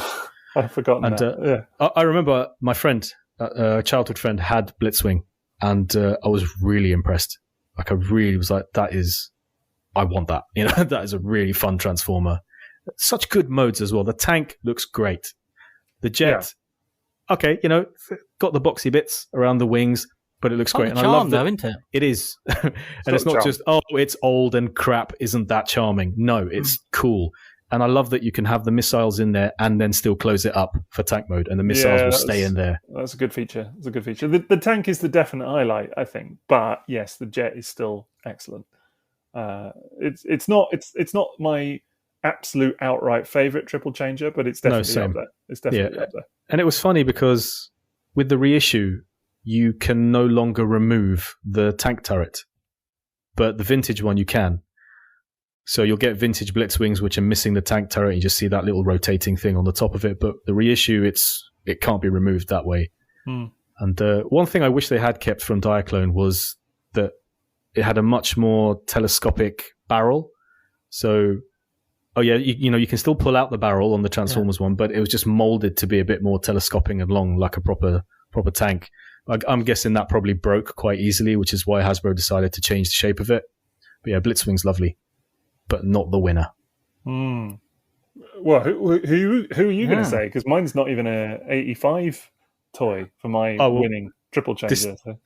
No. I mean, for me, I think I have to go all the way to 1988 to find my favorite triple changer. But even Astro Train is, for me, so much more awesome than Blitzwing, and Blitzwing is already awesome. Yeah, I love Astro Train. Astro Train's great. Yeah, really. I mean, that is really good in all three modes. Certainly, the two vehicle modes are stellar. And the fact they look so different as well. I do love the robot mode. The arms kill me slightly with that, I gotta say. Yeah, they were meant to extend, of course. I know, yeah, and on the prototype you can see it as well, can't you? See that they can, yeah. It's a weird one. I don't know why they didn't do that. I think it would have been too fragile. I think it reminds me a lot of Swoop's arms and how fragile they feel when you extend them because they're on such thin stalks. I'm pretty sure that's what it would have been like. And of course, just to rub it in further in all of the box artwork and the catalogs, we've got this lovely grey Astro Train. It's cartoon accurate, lovely colours, dark purple. Nice. Yeah. I think that's beautiful. The most heartbreaking of all of the colour changes they've done. I think you're right, yeah. I think that's possibly the most heartbreaking one to see. And it's why of all the G1 prototypes that Raz owns, and he's basically got the entire line as a prototype, it's the fact that when he got that grey Astro Train prototype, it was just like, shove everything off your desk. It was like, God damn it, of course you found that. Everything else you have is nothing compared to that G1 Astro Train proto, because I don't even care that it didn't transform. It's still got putty in its arms for where they attach the Blitzwing weapons to it in the catalogue. But it's just, the gold wheels as well and the beautiful colours on the boosters. I spent hours staring at those catalogues, and that was one that definitely captured my attention more than most, just because of the colour of it and everything. So, and then of course, we did get the anime Astro Train. We did. But still not quite the same colours, is it? But still beautiful. That's right. It's as good as we're going to get, and of course that would be like super tough to get now. And I still don't understand. Expensive. Yeah, I still don't understand why people didn't plump for it when it was advertised. But then I didn't either. Yeah, I was all into these things, and I didn't go for it. Yeah. The prices of that toy now are redonkulous. Like I can't even believe that it is worth what it is worth. It's just so silly in a way, that it goes for so much, or that it's not even like rare. It pops up frequently, but it's just the fact that I think it's actually been surpassed by the eHobby mini-bots now in price, for sure. I think. Yeah, the mini-bots is... Yeah, they are something else, man. I mean, I don't know. I saw a price that they went for recently, and I nearly fell off my chair. I was like, "What? People are paying that for them now?" But of course, who wouldn't want a recolored Cosmos or a recolored Warpath, a recolored Power Glide? 1985, green man. Warpath. Yeah. They're great toys. They're great. Well, the 1985 mini-bots, dare I say, I think are better toys than the 84. Crew, generally speaking. I think they're all great. I love Warpath as a toy. Really, really love it. It's just my personal preference, but I love Power Glide as a toy. Bizarre as the robot mode is, I love it. Beachcomber, one of my favorites, is great. I've got what I will say about Beachcomber that's kind of interesting, and talking about those mini-bots, those eHobby GoBots, is of course the whole kind of origin of them, and the fact that they were in the catalogue in those different colours. Because that I've got that little red KO Beachcomber. That's right. Buggy Man, as he's sort of called in the fiction and everything.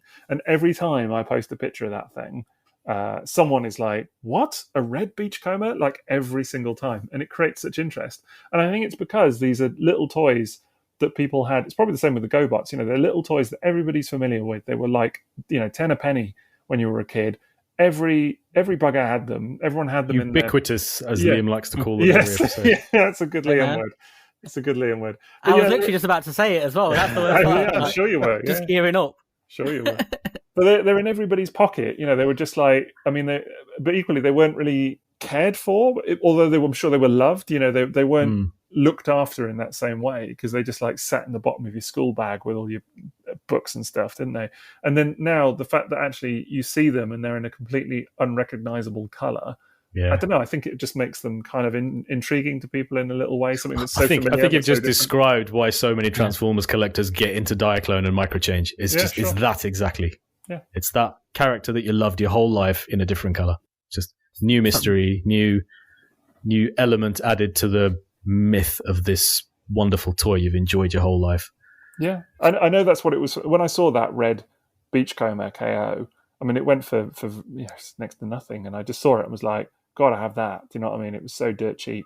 And then that's the kind of thing I think I'd buy a KO for.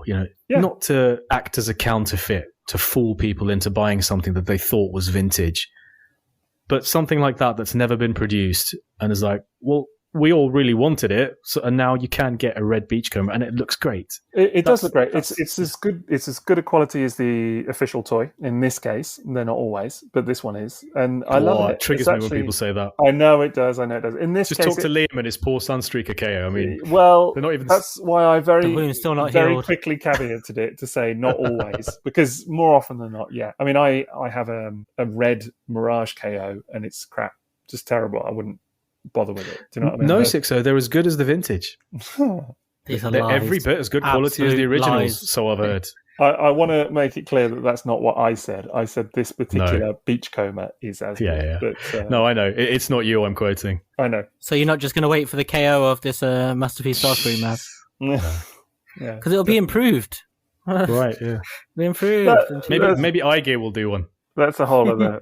Wow, that's a flash. What is it called? Flash from the past. Thursday. Here we go. Wow. Well, that was a flash from the blast. Is that what the kids say? I got it slightly wrong there, didn't I?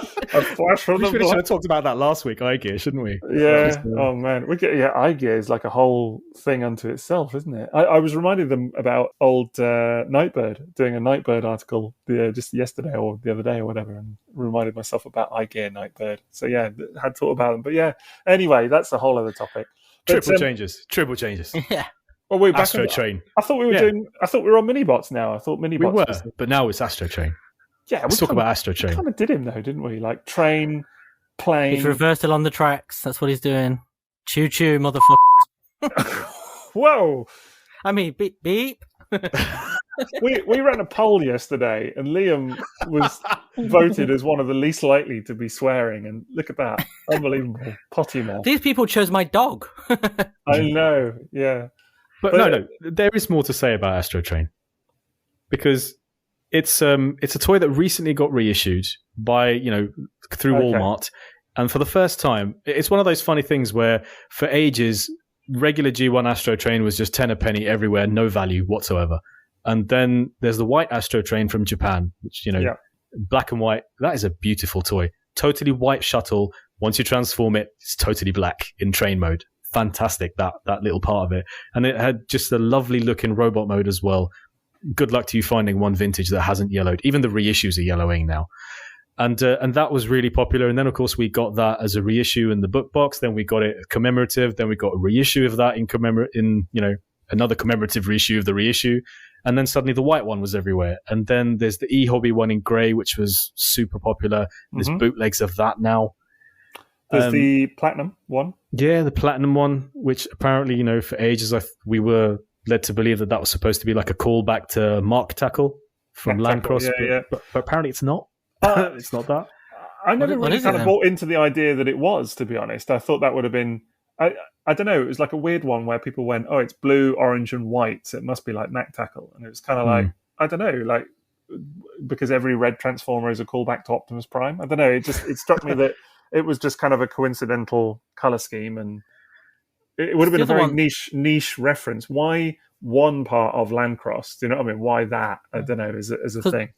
The Blitzwing is the other is flywheels. It's flywheels, isn't it? Yeah.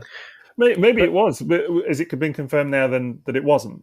Oh, I don't know about confirmed, but someone did mention that it was because it was like a Hasbro Asia Platinum Edition thing, that it was based on the colors of the Chinese space program. So maybe that's what that was. I think that's the story, and I apologize if that's not correct. But yeah, then it was actually got to the point where the original G1 colored Astro Train from Hasbro was the one that we hadn't seen a new version of, and that was actually getting quite tricky to find in good condition because those clear plastic stickers, the factory stickers on its vertical fin, they're always peeling. Like you had unused ones and they were always peeling, or it's discolored or something like that.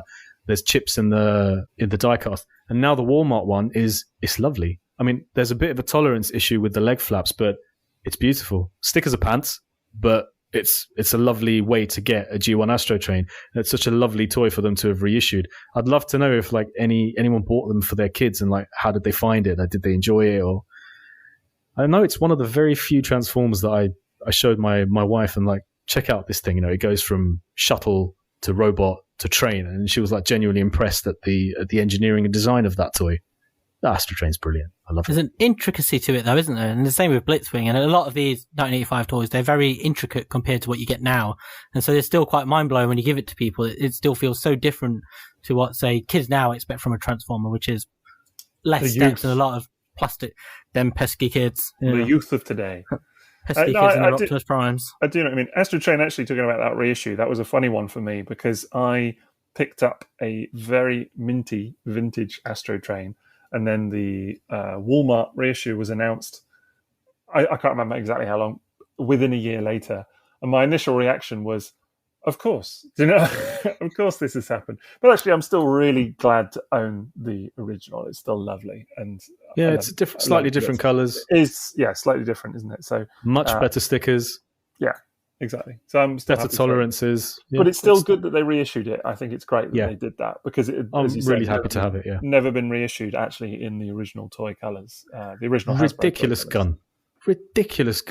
Yeah, overcompensating gun, which is like 3 times the length of his arm. That gun actually is a total pain in the what's it, because how do you display it? Because if you put him behind anybody, and if you want to raise the gun, it's too long. It's like shoving into the next guy's back.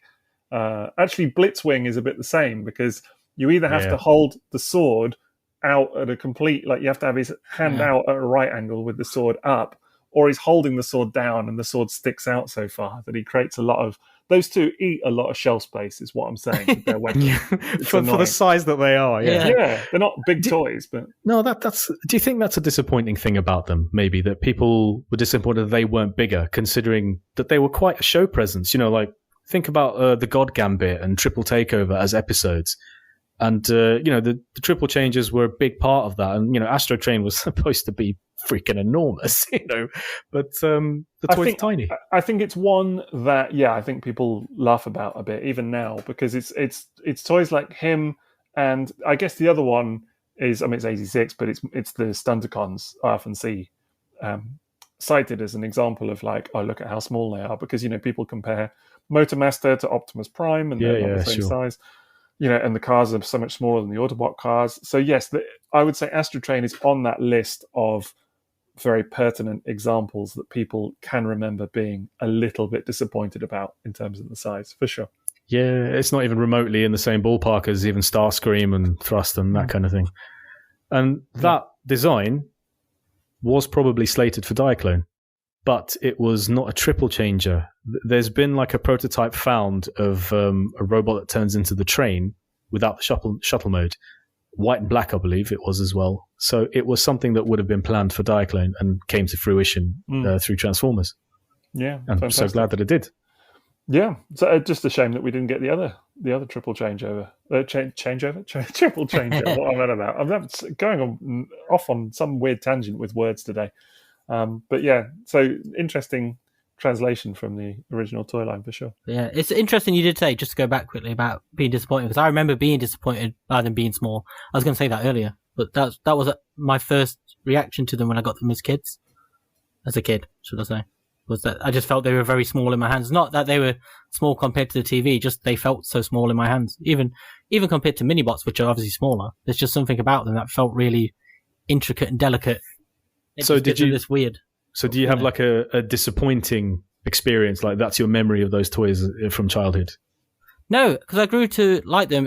Blitzwing less so, because he fell apart really fast. His turret just vanished and bits snapped off, and I think the sword handle snapped in his hand, which meant he just got relegated to the back of everything for years. Mm-hmm. But yeah, that was. I think the wingtips come off really easily on that as well. They stress and bend. Even on my vintage one I've got now, the wingtips are bent.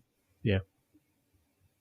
I think my reissue has a bent wingtip as well. The Takara book reissue, which strangely didn't have a rub sign. It was a weird omission. But yeah. And that's actually quite a desirable reissue. I don't know, did they just produce very few of the book box collection Blitzwings? Because it's one of the higher priced ones, that one and Hound. They're just really expensive compared to the other book box ones, which are far more available. And of course, it didn't get a Hasbro reissue Blitzwing, did it? And neither did Hound. There you go. One more little tidbit to add about triple changes.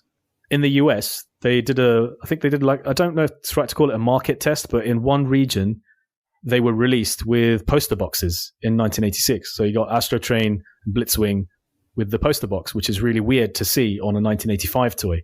So if you do have a poster box Astro Train or Blitzwing, and a mate of mine did have one recently and he was just selling it, I was like, mate, that's actually quite a toughie. I remember he rapidly took it off sale after that. So that's quite a fun thing to look out for if your Astro Train or Blitzwing G1 box has a poster box in the yellow triangle in the corner.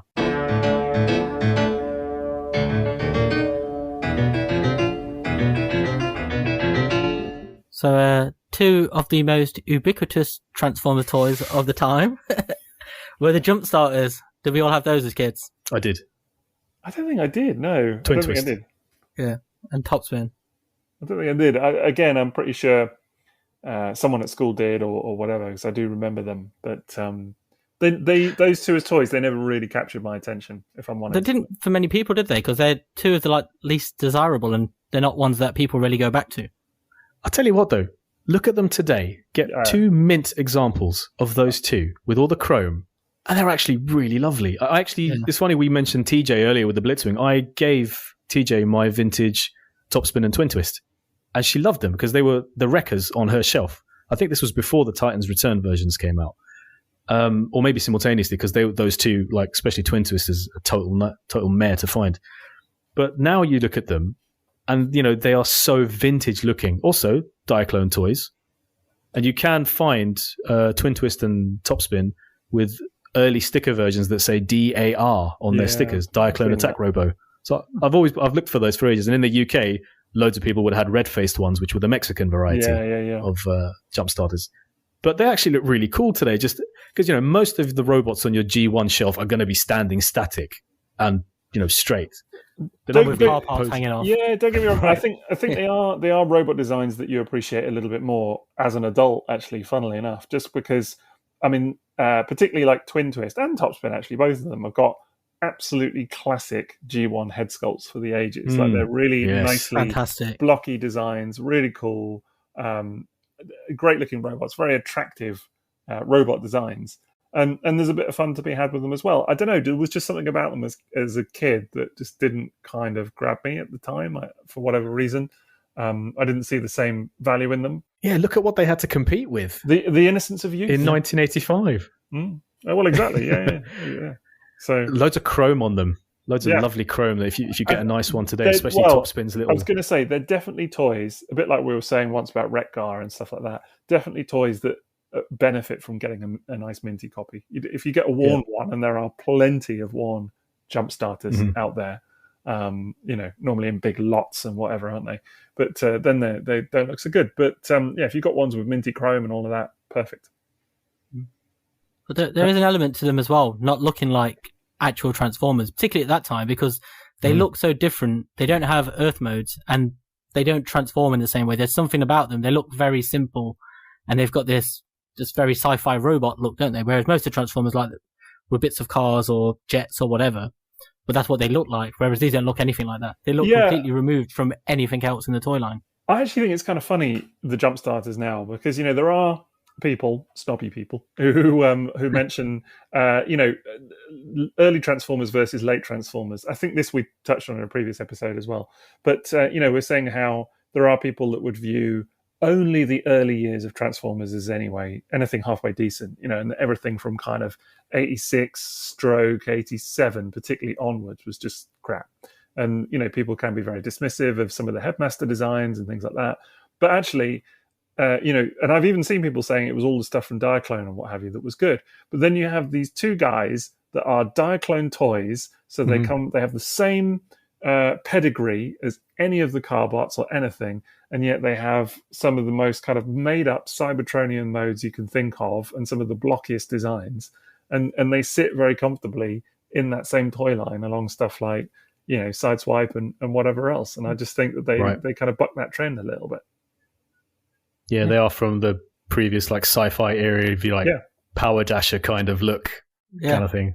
They're even left out the cartoon as well, aren't they? They don't appear in there. No, never. But they're in the comic again. They fit in, particularly Twin Twist. It's quite memorable in the comic. It's one of the wreckers and stuff. But that's so funny because that's two groups of collectors that begrudgingly had to add G1 Twin Twist and Topspin to their collection shelves. Like, if you wanted a complete collection of Diaclone-based toys, you had to have it. If you wanted a complete collection of like comic-based wreckers, you had to have them. And if you just wanted G1 1984 and 85 that some people just adore, you had to have them. I wonder how many people begrudgingly had to buy these jump starters, but it's not like they're expensive. So no, it's true. It's true. And they're not toys you expect to ever see reissued either, are they? So they're not valuable at all. It's really strange. There's just this weird sort of cloud that hangs over them. They're almost like the forgotten black sheep of the Transformers. It's true. I do sometimes look at some of the, kind of the different coloured versions and things out there from different countries and stuff, different licenses. Saltman Z. I was going to say Saltman Z is the one that often catches my eye. It's a lot of fun. That's from Antex in Argentina, isn't it? Yeah, it is. One day. That's one for another day. It's not one for... And it's salt for somersault, not like salt, That actually had never occurred to me why that was, but that's kind of made me like it even more, I think. Were you fans of the motorized gimmicks as a kid? Because this is going to tie into what we're going to talk about next. It was something I wanted as a child. I think my friend bought Topspin, and I decided, well, that means I have to buy Twin Twist. So I bought it on that basis. And it's the same thing, the same reason I bought Battle Chargers. Like, my cousin bought Runabout, and I thought, well, I'll get Runamuck then. And it was, those gimmicks obviously appealed. I mean, like you say, they're ubiquitous. They turn up in all the collections. Every bugger had one. You know what I mean? Why do I feel like we're going to come on to Omega Supreme in a minute? Oh, no, not yet. That's a little bit later. But I was just going to say with these guys, it's good that you mentioned the Battle Chargers. So I was just going to say, because they're really well remembered, but they're also equally simple, and, they're not the best looking, but they're far more popular than the Jump Starters. Whereas if you look at the Jump Starters robot modes, to me, they look far prettier. They are much prettier. Yeah. Much nicer sculpting. The chrome looks beautiful on them. The stickers are colourful, even though they have pretty pants stickers, as G1 goes. The gimmick holds up better as well. Yes. Yeah, definitely. So do you think it is that having the Earth alt mode of the Battle Chargers that makes people think this is a real Transformer, whereas you sort of look at the Jump Starters and they're more discountable? Yeah, also look at the colours on Runabout. Yeah. It's like a whole different ballgame. And of course, when they're appearance in the comics as well, isn't it? It's another thing. And the cartoon. They were in the cartoon. Oh, yeah, they're in there, weren't they? Yeah. One episode, I think it was. So, but before we get to Omega Supreme, though, should we talk about the Autobot minicars being repackaged with, what did they come with, Maz? Mini spies, friendly neighborhood mini spies, bankrupt me. And you were going to get onto it eventually. Yeah. Motorized Transformers, I believe they were marketed as originally. This section is going to be called Maz Monologues on Mini Spies, I think. Shall I make it quick? We should just call it Maz. The floor is yours. As long as you want, mate. We can always edit it down. It was only because of the Great Cybertronian write-off we were doing last year that, this was going to be a gap in our run of items. And I thought, well, let me get a mini spy. I mean, surely there, can't be that many. Can't be that bad. Cue horror orchestral music when I found out the scale of this task. And there's some of the toys that have held up. It's funny, the motorized gimmick has held up brilliantly over the years, but the plastic is just like 99% discolored. Even the blue ones, all of them, isn't it? Yeah, the blue ones, like, the white ones are dreadful. Yeah, the white ones are bad, yeah. But the blue ones are bad because you think you're buying a good one. And I this week, actually, I received one where I'd asked the seller, can you please check if it's discolored? It's absolutely fine, mate. It's mint. Received it? No. The top half of the car is dark blue. The arms are a different blue. It's clearly discolored. At least with the white ones, you can tell if it's discolored just by looking at it by itself. Whereas the blue ones, you have to compare to another blue one, really, to kind of, unless it's extreme, then and they're kind of green, and then you can tell. Although wasn't there the eBay auction for the hyper rare green version, hyper rare green mini spy. $10,000. Yeah, was it 10,000? It was four figures. Yeah, it was thousands. I remember it was thousands. Hyper rare green mini spy, and it was just some seller on eBay having a giraffe. Frankly, I mean, that is amazing. But did you see that Grimlock as well? That the half and half, that rare half and half. Yeah, half grey, half orange or whatever it was. Grimlock, half gold Grimlock, and it was just clearly sun damage, like down the one side. But they were trying to sell it for a packet, an absolute packet. And it was absolutely maybe chuckled to death, that did. I was laughing about that for weeks. Just the absolute brass neck on some of these sellers. A village somewhere is missing its idiot. Oh, well, then they know what they're doing. They know what they're doing. If you buy it, that's the problem, isn't it? But it's the Devastator wrecking balls on this guy. It's good for a laugh. Someday I'm going to write an article on the funniest eBay auctions I've ever seen, honestly. And those two I've got plenty of material for you. Oh, God, honestly. so many. But the blue mini spies, it's there's two that I've got, and the one I thought was fine, but it's comparing the two, and then suddenly you're like, it's actually good. The ones you got from me were good, though, weren't they? The ones I got from you were good. Yes, you have vetted them. Snow covered. Yeah, I think I can't even imagine how many I've had in the last year and a half. But what's interesting is the color of the mini spy depends on which character it was sold with. So it's interesting to see, like, the white mini spies were sold with Bumblebee and Cliffjumper, and the blue ones were sold with Huffer and I think Windcharger, and then the yellow ones come with Brawn and Gears. that might not be 100% correct from memory, but the specific colors do come with specific mini-bots. So you look at, I think the most common mini-spy of all of them is the yellow buggy, the yellow dune buggy. So you can kind of see like that must be like people buying, well, you know, whatever it was, Brawn and Windcharger or Brawn and Gears the most. So white ones are quite, and I wonder if people had already bought like Bumblebee and Cliffjumper for their kids in 1984, so they would buy that toy less in 1985 when they came packaged with the mini spies, and so there are fewer of the white mini spies around. And it's funny, like, the one I'm struggling to find the most is the blue FX1. So there's an FX1 Mazda, there was a Porsche, there was a Jeep, and a dune buggy. And these were originally Takara Mecha Warriors or Mecha Senshi, sold in really beautiful little plastic boxes that were clear all the way around. Point of sale items, you know, super cheap. I think the price tag I have on mine says 480 yen. It's just like cheap as chips. And they were sold in blue and red with stickers. And they had loads of cool stickers on them. And they were really lovely. But for Hasbro, all they got was rub signs. And that was like the rub sign thing. You know, which that was allegiance. where it came from, wasn't it? Yeah. Right. What allegiance is your little motorized transformer? And then they like adopted the name Mini Spies for them. But those are great. And it's nice to have like the card with the price tag on it, the Transformers one. It's like $3.95 or something. And it's like a lovely mini bot and a cool mini spy on it as well. Those would have been great. Just would have hoovered them up. They're great toys. I mean, they actually make the mini bots look big, don't they? That's the funny thing about them. They're so tiny. I don't think I was prepared for how small they actually are. They're just so minuscule. Mini Spies is right. But really, they still have rubber tires. Yeah, great. Really, really cool. And really intricate little designs as well. Cool gimmick. Little old motorized gimmick. I love them. I think they're great. Do like the look of the stickered up Diaclone. Yeah. They're really nice. Not really, Diaclone. really nice. Not Diaclone. Why did I say Diaclone? Well, no. But, most people do refer to them as Diaclone. It's just like the catch-all term for pre-Transformers these days. No, absolutely right. Just the slip of the tongue. But no, do really like the look of the stickered ones, though. I think they look really, really beautiful. Yeah, they had like window stickers and everything, like blue window stickers, stripes on the car, just little vent details on. It's amazing to think that so much would have gone into such tiny toys. And they got animation models for the commercials, didn't they, as well? They did. Yeah, which is wild. But they weren't sold outside of America, were they? The mini spies? Canada. Canada had them in Canada as well.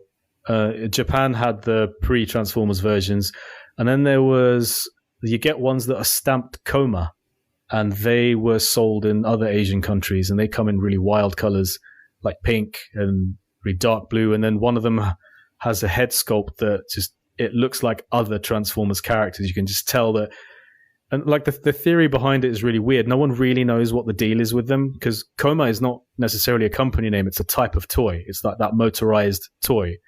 And it was like the whole Matsushiro thing we talked about with Bandai toys, like releasing Jetfire or Macross Valkyries in other countries under other brands.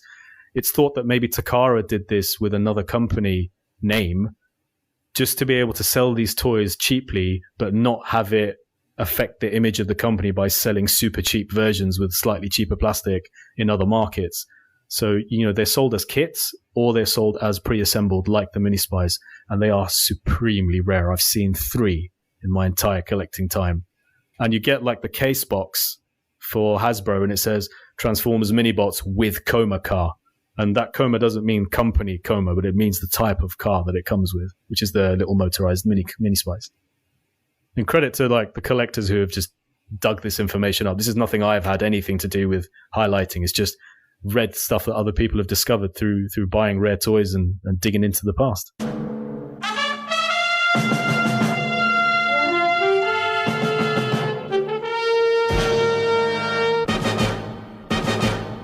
Okay, so one of the most popular groups in all of Transformers are the Dinobots, and it's 1985 where they first appear. So we're all big fans of Dinobots as well, aren't we? Absolutely. Yeah, love those toys. Love them. A bit iffy on them, to be honest. No, what? No, get out. I was totally uninterested in them as a kid. Like, I would walk past Grimlock and Sludge and Snarl and all these, like, slag. Even as an adult collector, I really wanted Swoop, but I've never liked the G1 Grimlock toy. Still handling it today, it feels like a bootleg to me. It's so light, and yeah, I can't get on board with how weird it looks. I am Snarl, What? Snarl and Sludge are fantastic. Sorry, just go back a step. I'm just not into G1 Grimlock at all. Liam, 2-person podcast from now on, yeah? Yeah, I was going to say, shall we just close his his window and mute his mic? He's done. I was going to cut off his feed, I think, honestly. That's just... The Double Trouble Takeover podcast. I can't... What? Yeah, it's like really flimsy feeling, and the stickers, they scuff really easily. All right, I just the stickers don't are like not... his arms. Yeah. His Don't legs like his kind of feel arms? hollow. No, just... Don't like his No, I arms? just don't like it. What's wrong with his Silly, arms? tiny little head in the middle of this sea of chest.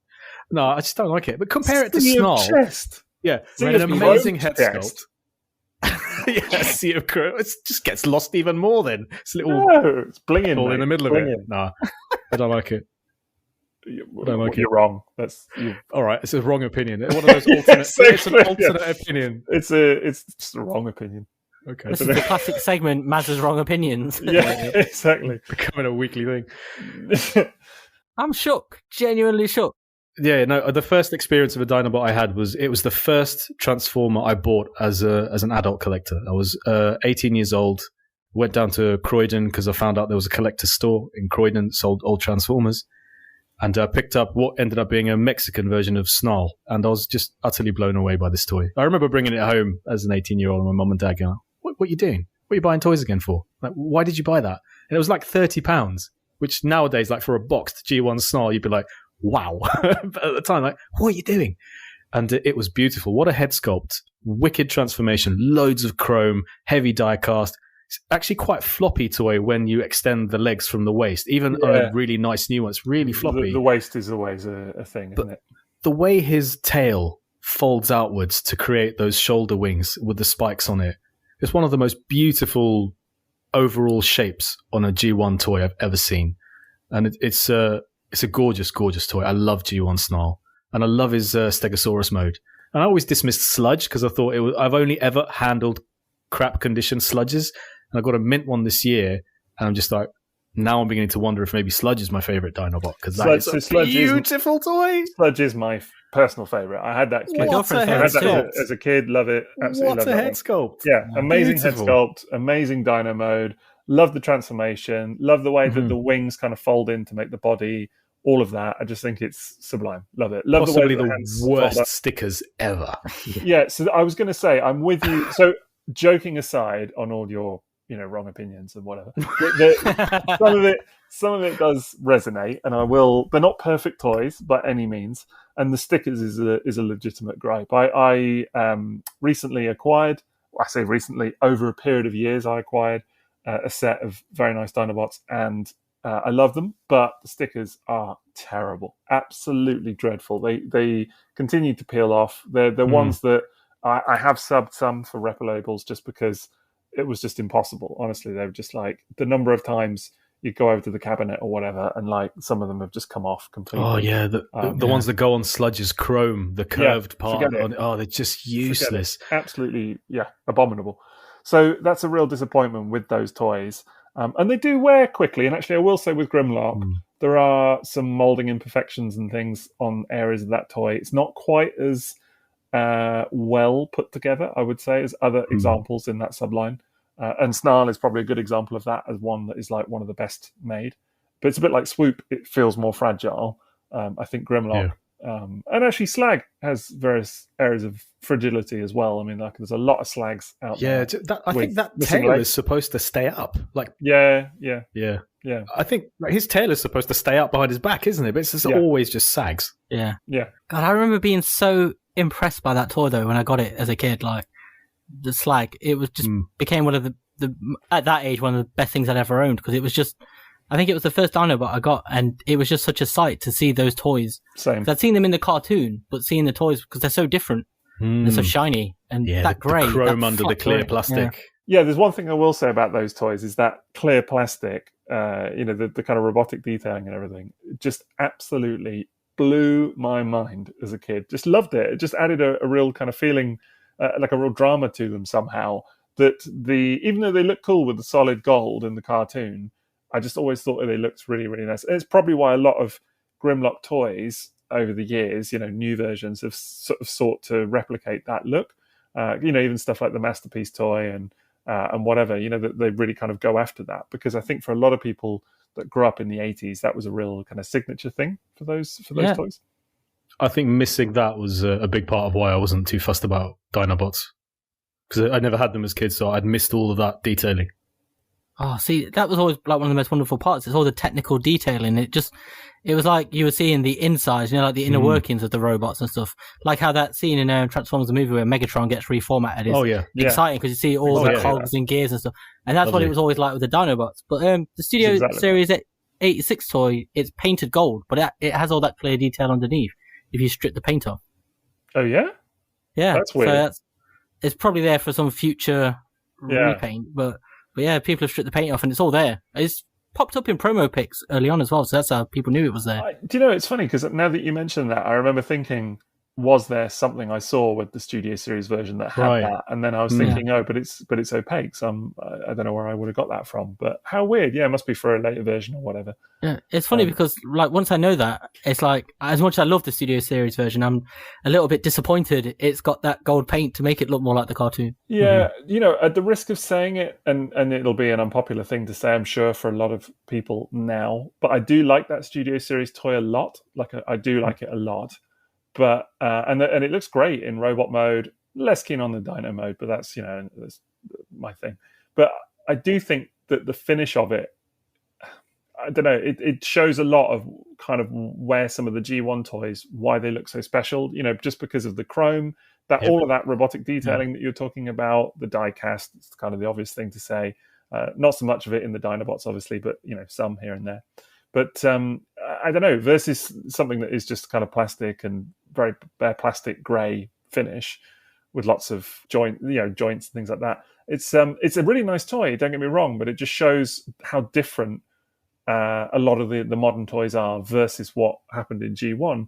And again, I think it's a whole other topic, but I just remember seeing the Earthrise Ironhide and comparing it to the original Ironhide, and I've no doubt that many, many people will prefer the design of the new toy because it's got a head, first of all, and things like that.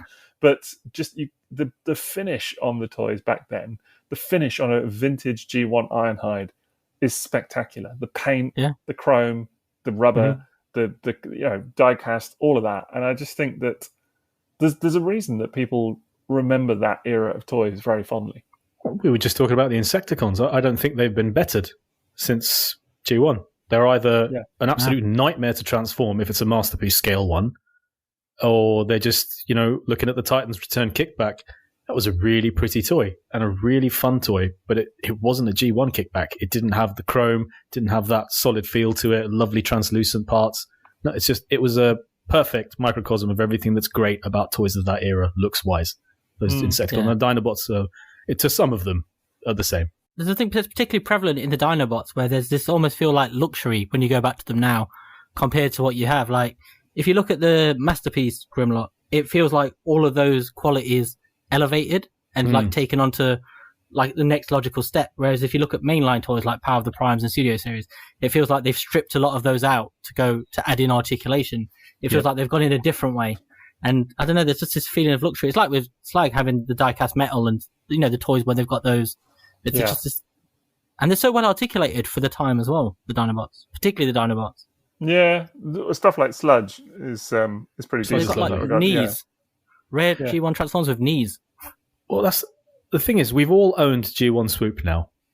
Yeah. And G1 Swoop was the legendary figure for ages, and it's still top tier kind of thing that people go after first. I remember there's a guy who shows up to TF Nation who always goes up to the Space Bridge and asks, "You got a G1 Swoop this year?" And he's like, "No, don't have one yet." He's just waiting to buy one at the show instead of just buying one online. Right. But it's obviously top. And Liam, you were saying a few episodes ago how that was your holy grail, G1 Swoop. So we all owned it now with all that billing that it's got. What do you guys think of G1 Swoop? It still takes my breath away every time I see it.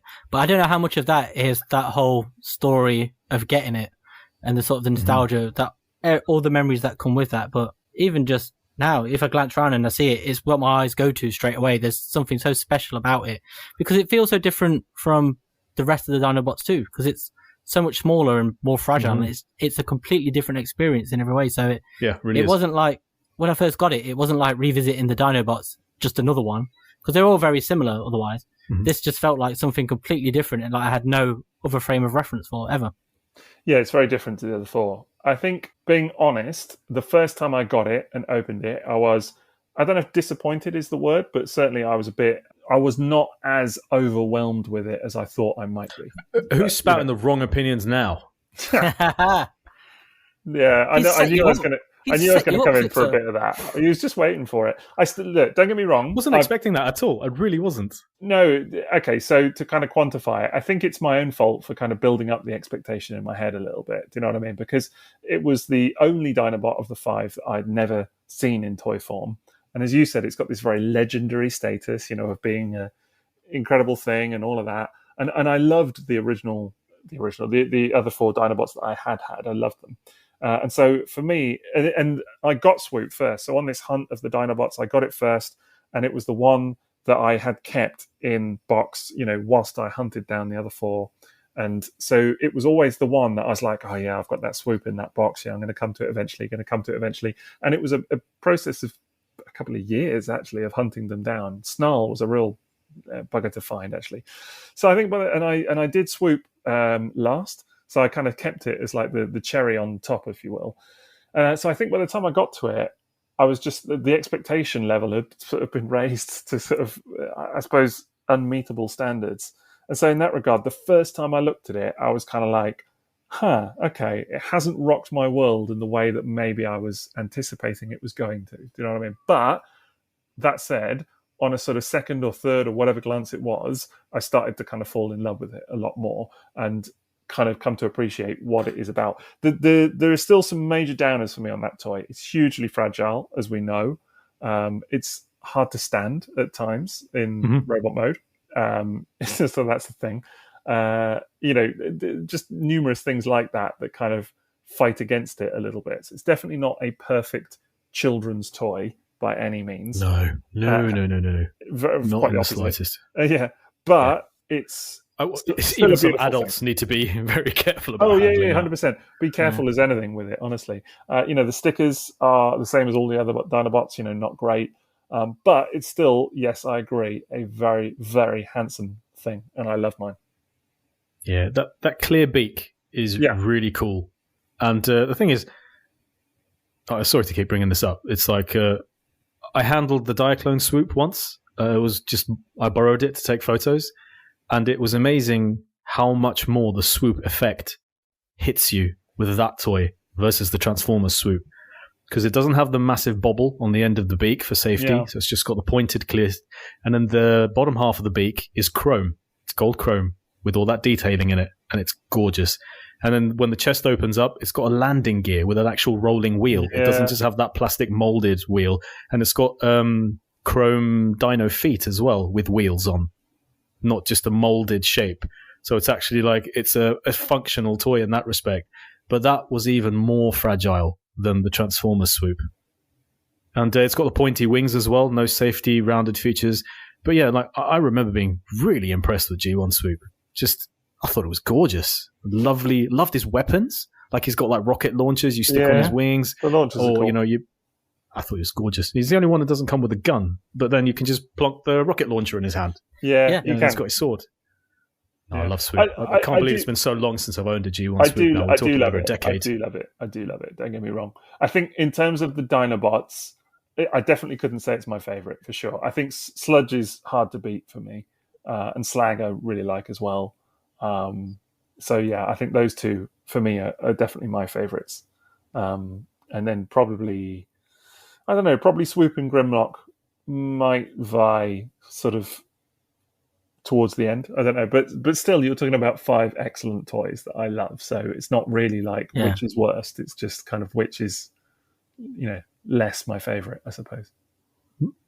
Man, I've still never owned all 5 Dinobots at the same time. I've still never had the set together. It's a real incredible experience. It. It's great.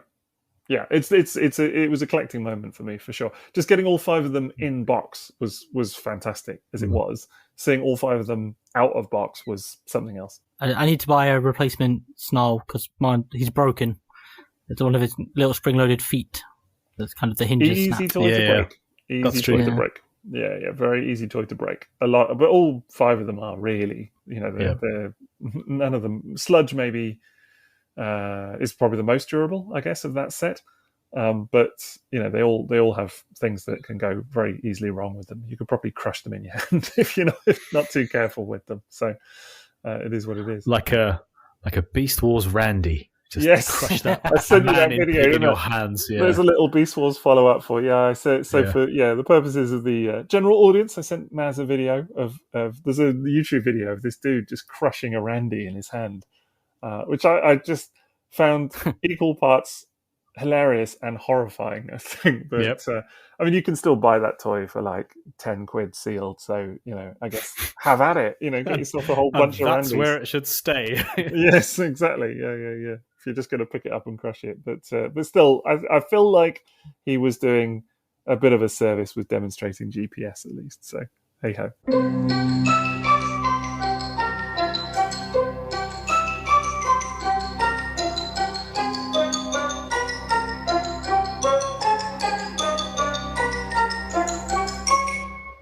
There were a couple of other toys I was just going to mention quickly that I think we kind of touched on briefly earlier, Perceptor and Blaster as well. We've not really given too much time to, but I just want to say that I love both of those toys, and obviously both Micro Change. Fantastic toys. But really, really fantastic toys, both of them. And I didn't have either of them until fairly recently, and they were always toys that I coveted. And characters that I loved as well. I mean, Blaster was super cool in the cartoon, but super prominent in the comic as well, where he was actually like a real badass in the comic, like a real kind of like Johnny Rebel type character, and very, very cool. And the toys have not disappointed in the least. Just both of those, I think, are superb. Blaster is humongous as well. Nothing prepared me for how sizable that toy is. Ridiculous. Yeah, I first experienced Blaster as the E-Hobby Twincast, which I only bought like 2-3 years ago. The reissue. That was the first time? That was the first time I handled it, and man, it's fantastic. It is one of the only toys I will go up to my G1 cabinet and just grab out of the cabinet and play with, because it's so great to handle. Yeah. Super fun to transform. Like you said, mahoosive. I have I showed my boy the E-Hobby Shattered Glass Blaster maybe like a couple of months ago or something, and it was hilarious because he was like, what does he transform into? And I was like, I'll show you, knowing full well that it was going to be like, what is that? Do you know what I mean? And I think he just thought it was like a box or something. And then but he was super entertained by the fact that you could press a button in the dude's chest and then like a little rhino pops out and stuff like that. And he loved all of that kind of gimmick. Very fun, but definitely perplexing for a kid today. For sure. He's always reminded me of that Fisher-Price tape deck that like almost everyone I know had as a kid in the 80s, with the big chunky buttons, massive handle. That's what he's always reminded me of. And an Etch-a-Sketch. It's like the two go sort of hand in hand. Yes, that's what he is. He's an Etch-a-Sketch. He really is. You could imagine like an Etch-a-Sketch former, couldn't you? That would be quite a cool thing to see. But Blaster is of that ilk. How sad is it that we never got that VHS tape Transformer that you saw in the toys that made us? Oh, that would have been just marvellous. That would have been. I think what's also funny though about Blaster is that, of course, none of the cassettes came out in 1985, and that they were all Transformers creations, because I think, didn't we ascertain, or someone we know ascertained that the Eject, wasn't it? Eject was the very first toy designed for, well, maybe not designed, but produced for Transformers. Or no, actually designed, wasn't it? The patent or whatever that he was talking about? I can't remember. In 1985, that he got the patent numbers or something. I can't remember the story. We'll need to look it up for the 86 episode, I'm sure. But it's just funny that obviously they released Blaster, no cassettes, but with the functionality to do it. Because of the kind of cassette gimmick, that it was stripped out and everything from Micro Change. Kind of funny. Yeah, well, Micro Change had the working AM radio, didn't it? Yeah, it did. So it was a working AM radio for Micro Change with a thing that you put in there, and it came with like earphones and stuff like that. The radio was in the little kind of cassette piece, essentially, wasn't it? And not in the toy itself. Right. Although it did have electronics and stuff. Blaster was the first Transformer I bought when I discovered eBay. It was the very first one, because I didn't have it as a kid. I don't think it was released over here, was it? No, not over here. No. So it was the very first Transformer I actually went back to get specifically. Yeah, I think that's 1985. It's just those were the first toys I looked up as well. I needed a Ramjet, bought it from Digital Toys online. It was my first online purchase. First eBay purchase was Shockwave, because I wanted a 1985 Shockwave.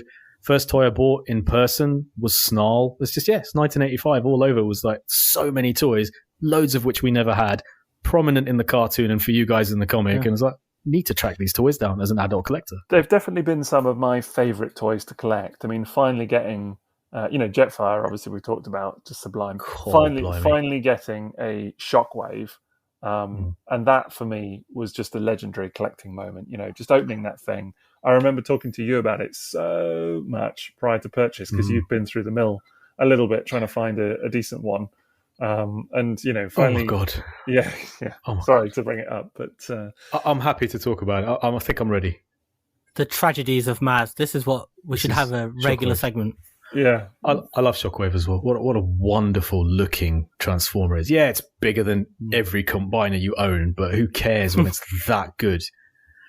I owned a Shockwave like a couple of times in my early collecting. They were all great, like most G1 Transformers were in 1999 and 2000. They weren't falling apart like they are today. And then, I found this, not just any Shockwave, but this Milton Bradley released Shockwave, loose, of course. But some dude had it in his garage in France for all these years and bought it on release. And it's just sitting in his garage.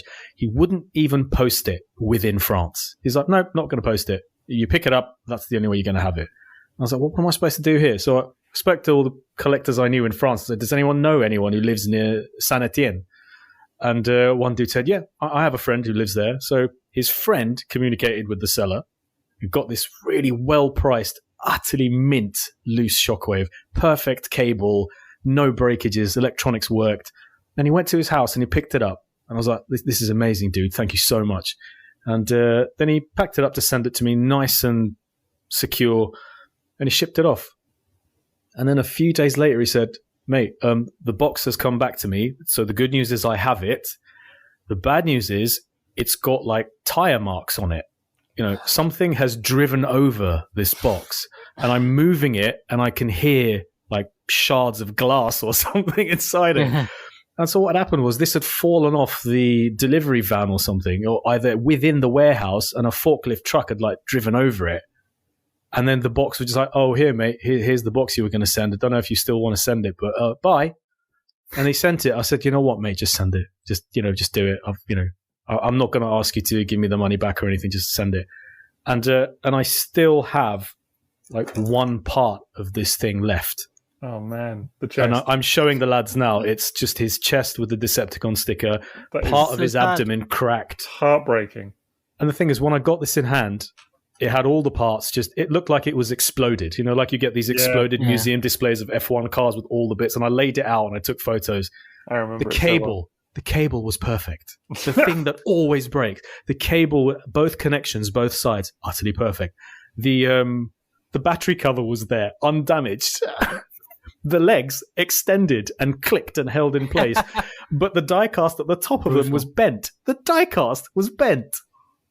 So it was the perfect Shockwave. I've never seen a better condition Shockwave before it was obliterated. And so that was the story of that. And then what happened was I bought a sealed Shockwave. Sealed in 1985, sealed within the styro, so it had never been removed. It didn't have the outer box. And I never knew that G1 Shockwave comes with a twisty tie. There's a twisty tie that goes through around the middle of the robot, and it's tied at the back of the styro. Because you don't unseal G1 Shockwaves. Who does that? And this had the twisty tie. I never knew it existed. And I took it out, mint as you like Shockwave. This was less than 2 years ago. I think it was a year and a half. First thing that happened, it collapsed on its legs. So it had collapsing leg syndrome out of a sealed box. And now the epoxy cable is degraded. This is a mint sealed Shockwave less than 2 years ago, and it's falling to pieces. Yeah, sod that toy. It's what we were saying, wasn't it? That all too often with some G1 stuff, you can get just leave it in a box. You can get it mint in box, and you can get it in seal box even, and it's still going to be no good. It's just unfortunate, but there's no guarantee of sealed being quality. I remember at the time of the shattered Shockwave, for want of a better expression, I remember that I think I sent you, because I knew that you wouldn't have seen it, as a page or what have you, or a picture of the UK comic storyline Legacy of Unicron, where Shockwave is, spoiler alert, killed by Death's Head in the future, and he's left in kind of shattered remains on the floor. So he's kind of like shot at close range by Death's Head and just kind of like shattered into pieces, and his head is like off and his chest is all shattered in very much the same fashion that your toy was laid out. And I remember sending it to you. Maybe that's what happened to it. And I think I was trying Death's to find Head some is a forklift truck. Yeah, I think I was trying to find some like humor in the situation for you or what have you. And I remember your response was just too soon. That was it. So I was like, okay, cool. Message understood. Got it. And I never mentioned it ever again. But I get it. It was just so galling that, of course, like I found a perfect one. And if I hadn't asked that dude to buy it for me, this amazing specimen of a vintage Shockwave and a Milton Bradley one as well would still be perfectly intact. Would still be as good as it ever was. I had to interfere. And, I should have just taken it. Well, it was like this dude wouldn't even ship it. I should have just taken that as a sign as you're not meant to have it. Don't go like pestering 3 other intermediary people to help you get this toy. It's just leave it. There'll be others. Nah, if it had worked out, it would have been awesome. But some oaf in a forklift decided otherwise, and that's that, isn't it? So, I'm amazed that the delivery company didn't, give you some compensation or what have you. But I guess that's all depends on how it's, how it shakes down. Isn't it? Yeah, I mean, sometimes the lesson here is sometimes loose used that is in good condition is a better bet than buying a totally unused version if what you want is to just display it. Because if I so much as tap that Shockwave in my display now, it collapses on one leg. So that was just a perennial issue. It's not an issue to do with wear or use. They were like that out of the box. I remember with my Shockwave, I remember this was one of the things that we were talking about at the time, because the seller didn't want to extend the legs. And I was like, I ain't buying it until you extend those legs. You know what I mean? Like, I'm not getting it to discover that the legs don't hold. And so it became there was a lot of back and forth, and he didn't. I don't think he really understood what I wanted. Do you know what I mean? Which was just a photo of it stood in robot mode with the legs extended. And then I remember he eventually said, "Yeah, okay, I'll do it." And he took a picture with the legs extended, but it was lying down, and it was like, no. But no, hang on, we're not getting there. And it was so much back and forth. I remember I kept going to you and just like pulling my hair out slightly. Do you know what I mean? Just like we're still not there. We're still not got to where we wanted to be. But I was pleased that I held out, and actually, as it turns out, the thing does stand. So it was worth it. And I'm really happy with it. But wow, I totally agree with you though that sometimes just getting these things opened from someone that knows what they're talking about and actually can legitimately say this is fine, I think that is worth more than having a bit of tape on a box, for sure. Yeah, and just taking a risk on an unused specimen that would have been better off being a preserved item in its package. Yeah, and as you say, who wants to be unsealing Shockwaves anyway? Just on the off chance, it's not. Who would do that? Not really the game, is it? Really? So yeah, but no, Shockwave is a fun one for sure. So I feel like we also need to talk about Omega Supreme a little bit, right? Like we need to talk about him at some point tonight, because he's just not come up so far. But what a wonderful toy! I've never owned one. What? So you need to remember that, son. Yeah, get yourself an encore. Yeah, yeah. It's got an amazing presence, honestly. Like I always thought it looked a bit janky and weird, especially with the really big G1 legs that it's got on the. It's a Toybox toy. It was Mechabot 1 originally. And in a really nice red, grey colour scheme. Love that original colour scheme. Which most of us may have seen as Grandstand's converters Omegatron in the UK. That's where I saw it. I think I told the story in an early episode where I saw one at a car boot and passed on it because I was a snob, and then ran back to get it 2 minutes later and someone had already had it away. Damn. Yeah. But Omega in person is fabulous. It's a really very easy to break. Really easy to break that mechanism on the legs. Oh, I see. Oh, what the mechanism? I thought you meant the kind of plastic and whatever. But it's a funny old one because it's a heavy parts format. I mean, it's a toy that just comes apart into bits and you just reassemble it in another mode.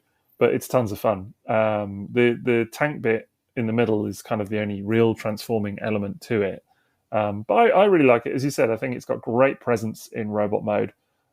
Tons of fun in the kind of shuttle-based mode and all of that. You can swoosh around the little rocket. You can have the tank going around on the treads and all of that. And it's just got a lot of play value. It's one of those that it'll never scale with anything in terms of G1. Although it does look pretty cool with world's smallest transformers and things like that. On Micromasters and stuff, if you kind of like want a play set out of it. But yeah, I absolutely adore that toy. Yeah, it's one definitely on my list. I think it's pretty much the top of my list now, as I've gone through all the different things I've always wanted to own, from G1 and haven't. Other than a Fort Max, it's that, and Omega's infinitely more affordable. So, well, I'm looking at Omega Supreme, the Titan class figure in your, in the back behind you right now. Oh yeah. Does owning that reduce your desire to own the G1 toy at all? No. Okay. No, not even slightly. They're very different, aren't they? I mean, not just physically different. It's just in my head, it's not that same toy, and I've always wanted to own that toy. And it was the first auto assembly I went to. I think it's 2012, and I was only there for a day.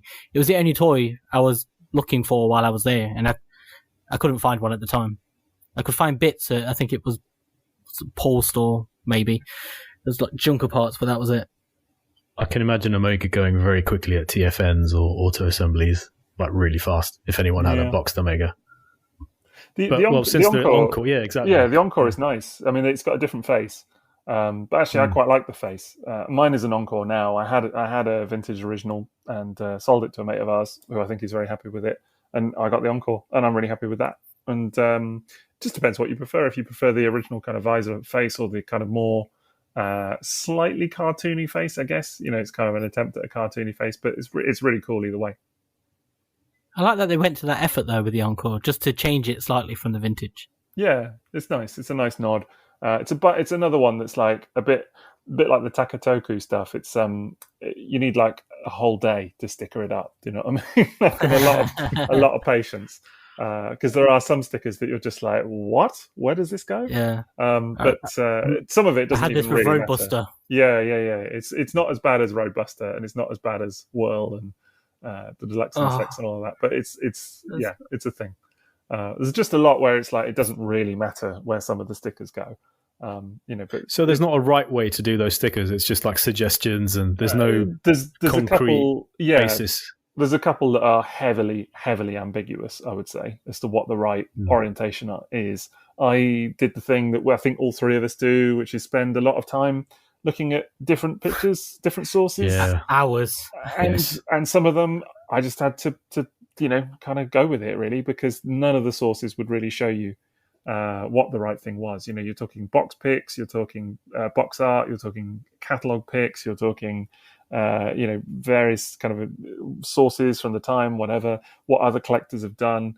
None of it really agrees on some of the stickers on that toy, but hey ho.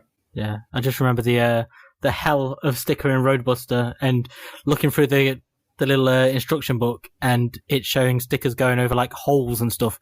I'm like, this cannot physically go here. Yeah, that's the worst. Stickers over holes and stickers over like molded creases and things like that is the bit that I hate, when you know that you've got to fold or bend a sticker in some way that it's not supposed to go.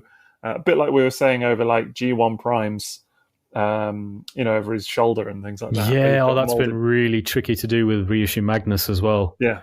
Or like, what about G1 Hound, where one of the stickers is basically just supposed to hover in midair? Like part of it's actually just not adhered to anything. It's like off the side of the door. I hate that. Yeah. You've got stickers on top of other stickers on that toy as well. Oh, you get that with Constructicons too. You do, which is a good segue. There we go. You've just stickered your Walmart Constructicons, haven't you, Liam?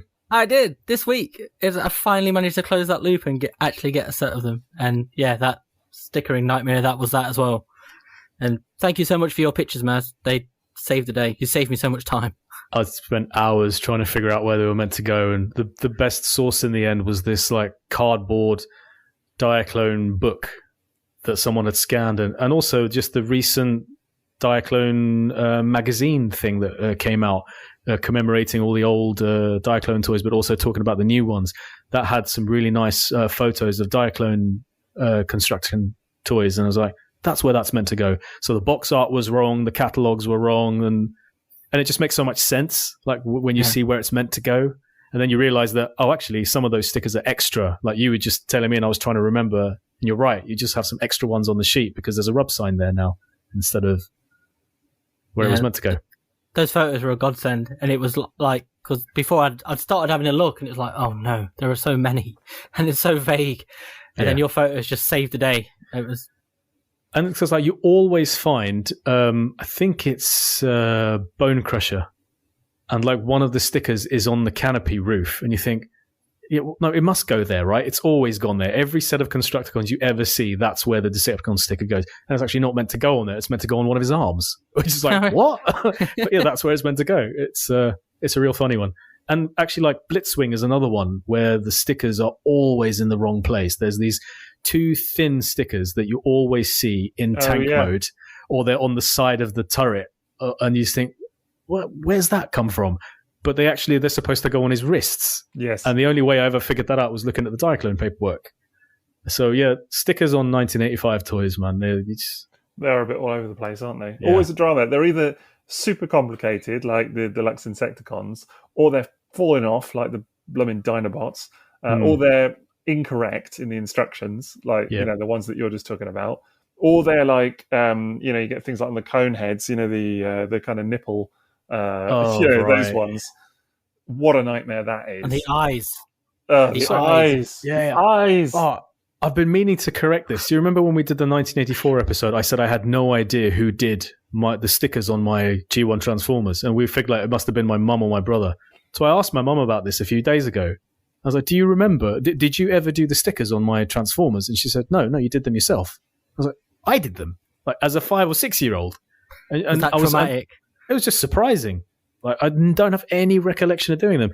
But then it makes sense because my G1 Seekers from childhood, those breast stickers you're talking about, always cocked them up. They're just in such bad shape.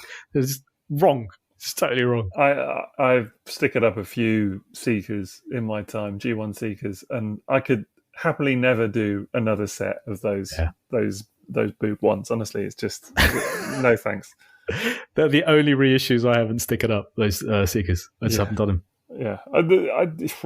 No. I got quite good at it in the end, even doing the ones in the little intakes and all of that. Kind of got a little method. And then the feet, the feet are quite hard to do as well. But yeah, so definitely, as you said, 1985, a weird year for stickers, it's fair to say. But that Constructicon set, is it nice, actually, the Walmart set? Because I do have it, actually, but just not. I love it. Never opened it. You were quite positive, weren't you? Because the Encore one is okay. I've heard that was... But I've heard that's not great. It's not bad, but it's definitely got its faults. Definitely got its faults, for sure. Not as good as the vintage toys. Or even the G2. I have the orange and the yellow G2 ones, and they feel better than the Walmart one. That's the only ones I had as a kid. I had the yellow G2 ones that don't combine. So, but it's amazing, like, how I liked them as a kid. They were fine, but knowing they were supposed to combine was always a real annoyance. Well, they were G1, actually. Even they were tail end G1. They were 92 or 93. I can't remember. I need to look it up now. But it's just incredible, like, getting this set for the first time and having had those toys and knowing this toy so well without ever having owned it, how just incredible it was combining it and how important that was to the toys, just how central that is to everything and how different that makes them to those G2 ones I had as a kid. Yeah, that's true. It's definitely a set that is remarkable for how it combines. I mean, they're fun individually for sure, and I actually prefer them in their vehicle modes. I think, when you see the 6 of them lined up, I love them in vehicle mode. The robot modes I think are cool as well, and I do really like them. But it's the Bone vehicle Crusher. modes. That's actually the one I was thinking of. Hook and Bone Crusher. Yeah, fantastic.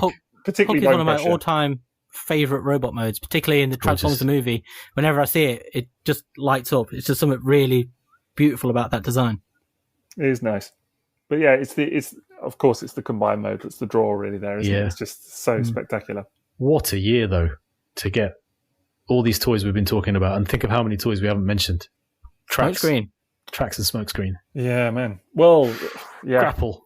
Yeah, Tracks is a real favourite of mine. Top tier Transformers G1 Tracks. And And it's fun to think of Grapple, obviously, because we spoke about him briefly in the 1984 episode, because he was in the cartoon. Right. As Hauler. So that was 1985 in Transformers. As you can tell, it's a very long topic with a lot of toys, being as it was the year where Hasbro really escalated their product lines. We're going to cut it short here because otherwise we could be going for hours and hours. Nobody got to hear Maz talk about Smokescreen. So, we could have been here all night.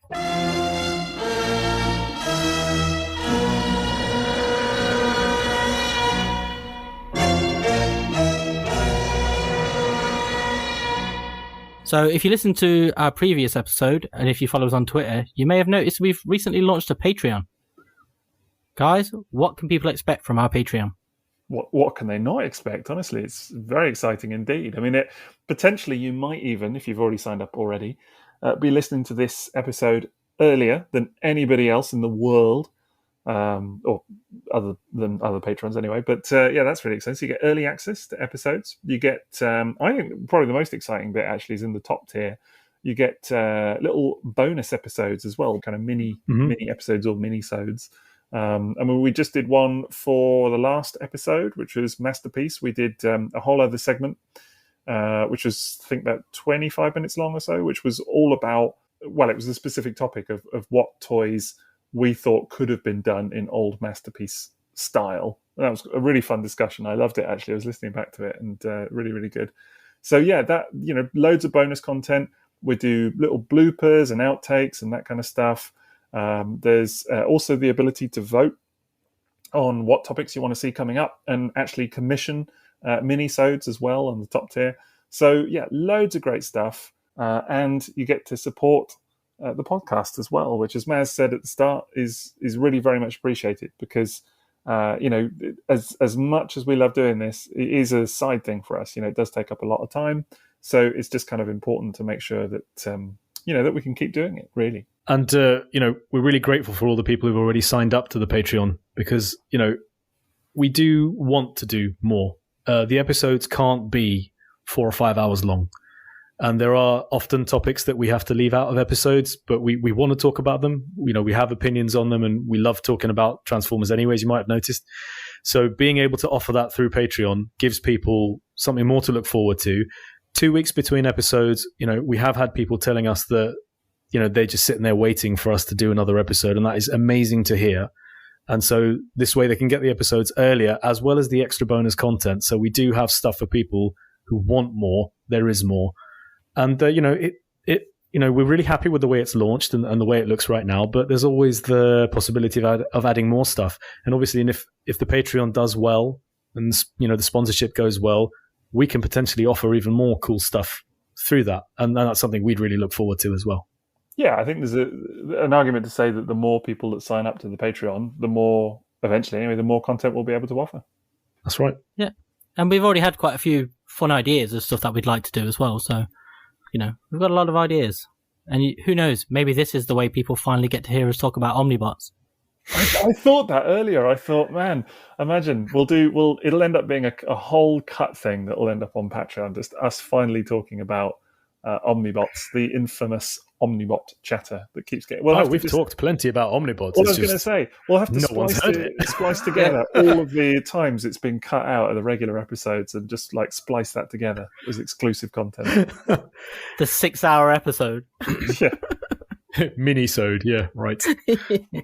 Indeed. But we're very grateful for all the support we've had and all the people who've signed up so far. And yeah, where can they find it?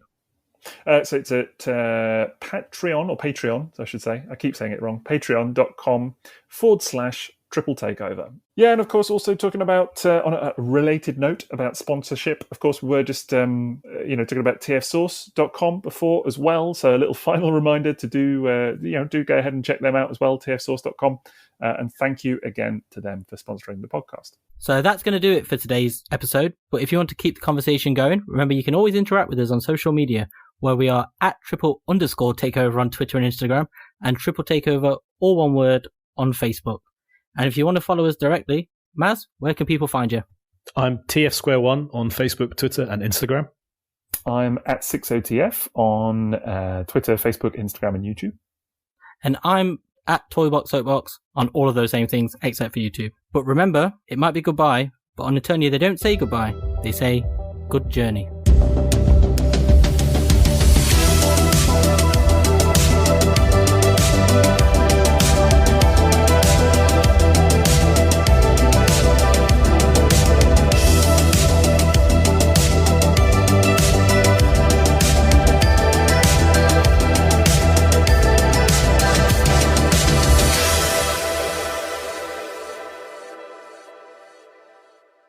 I am not being the fat controller for you. I'm just telling you that right now.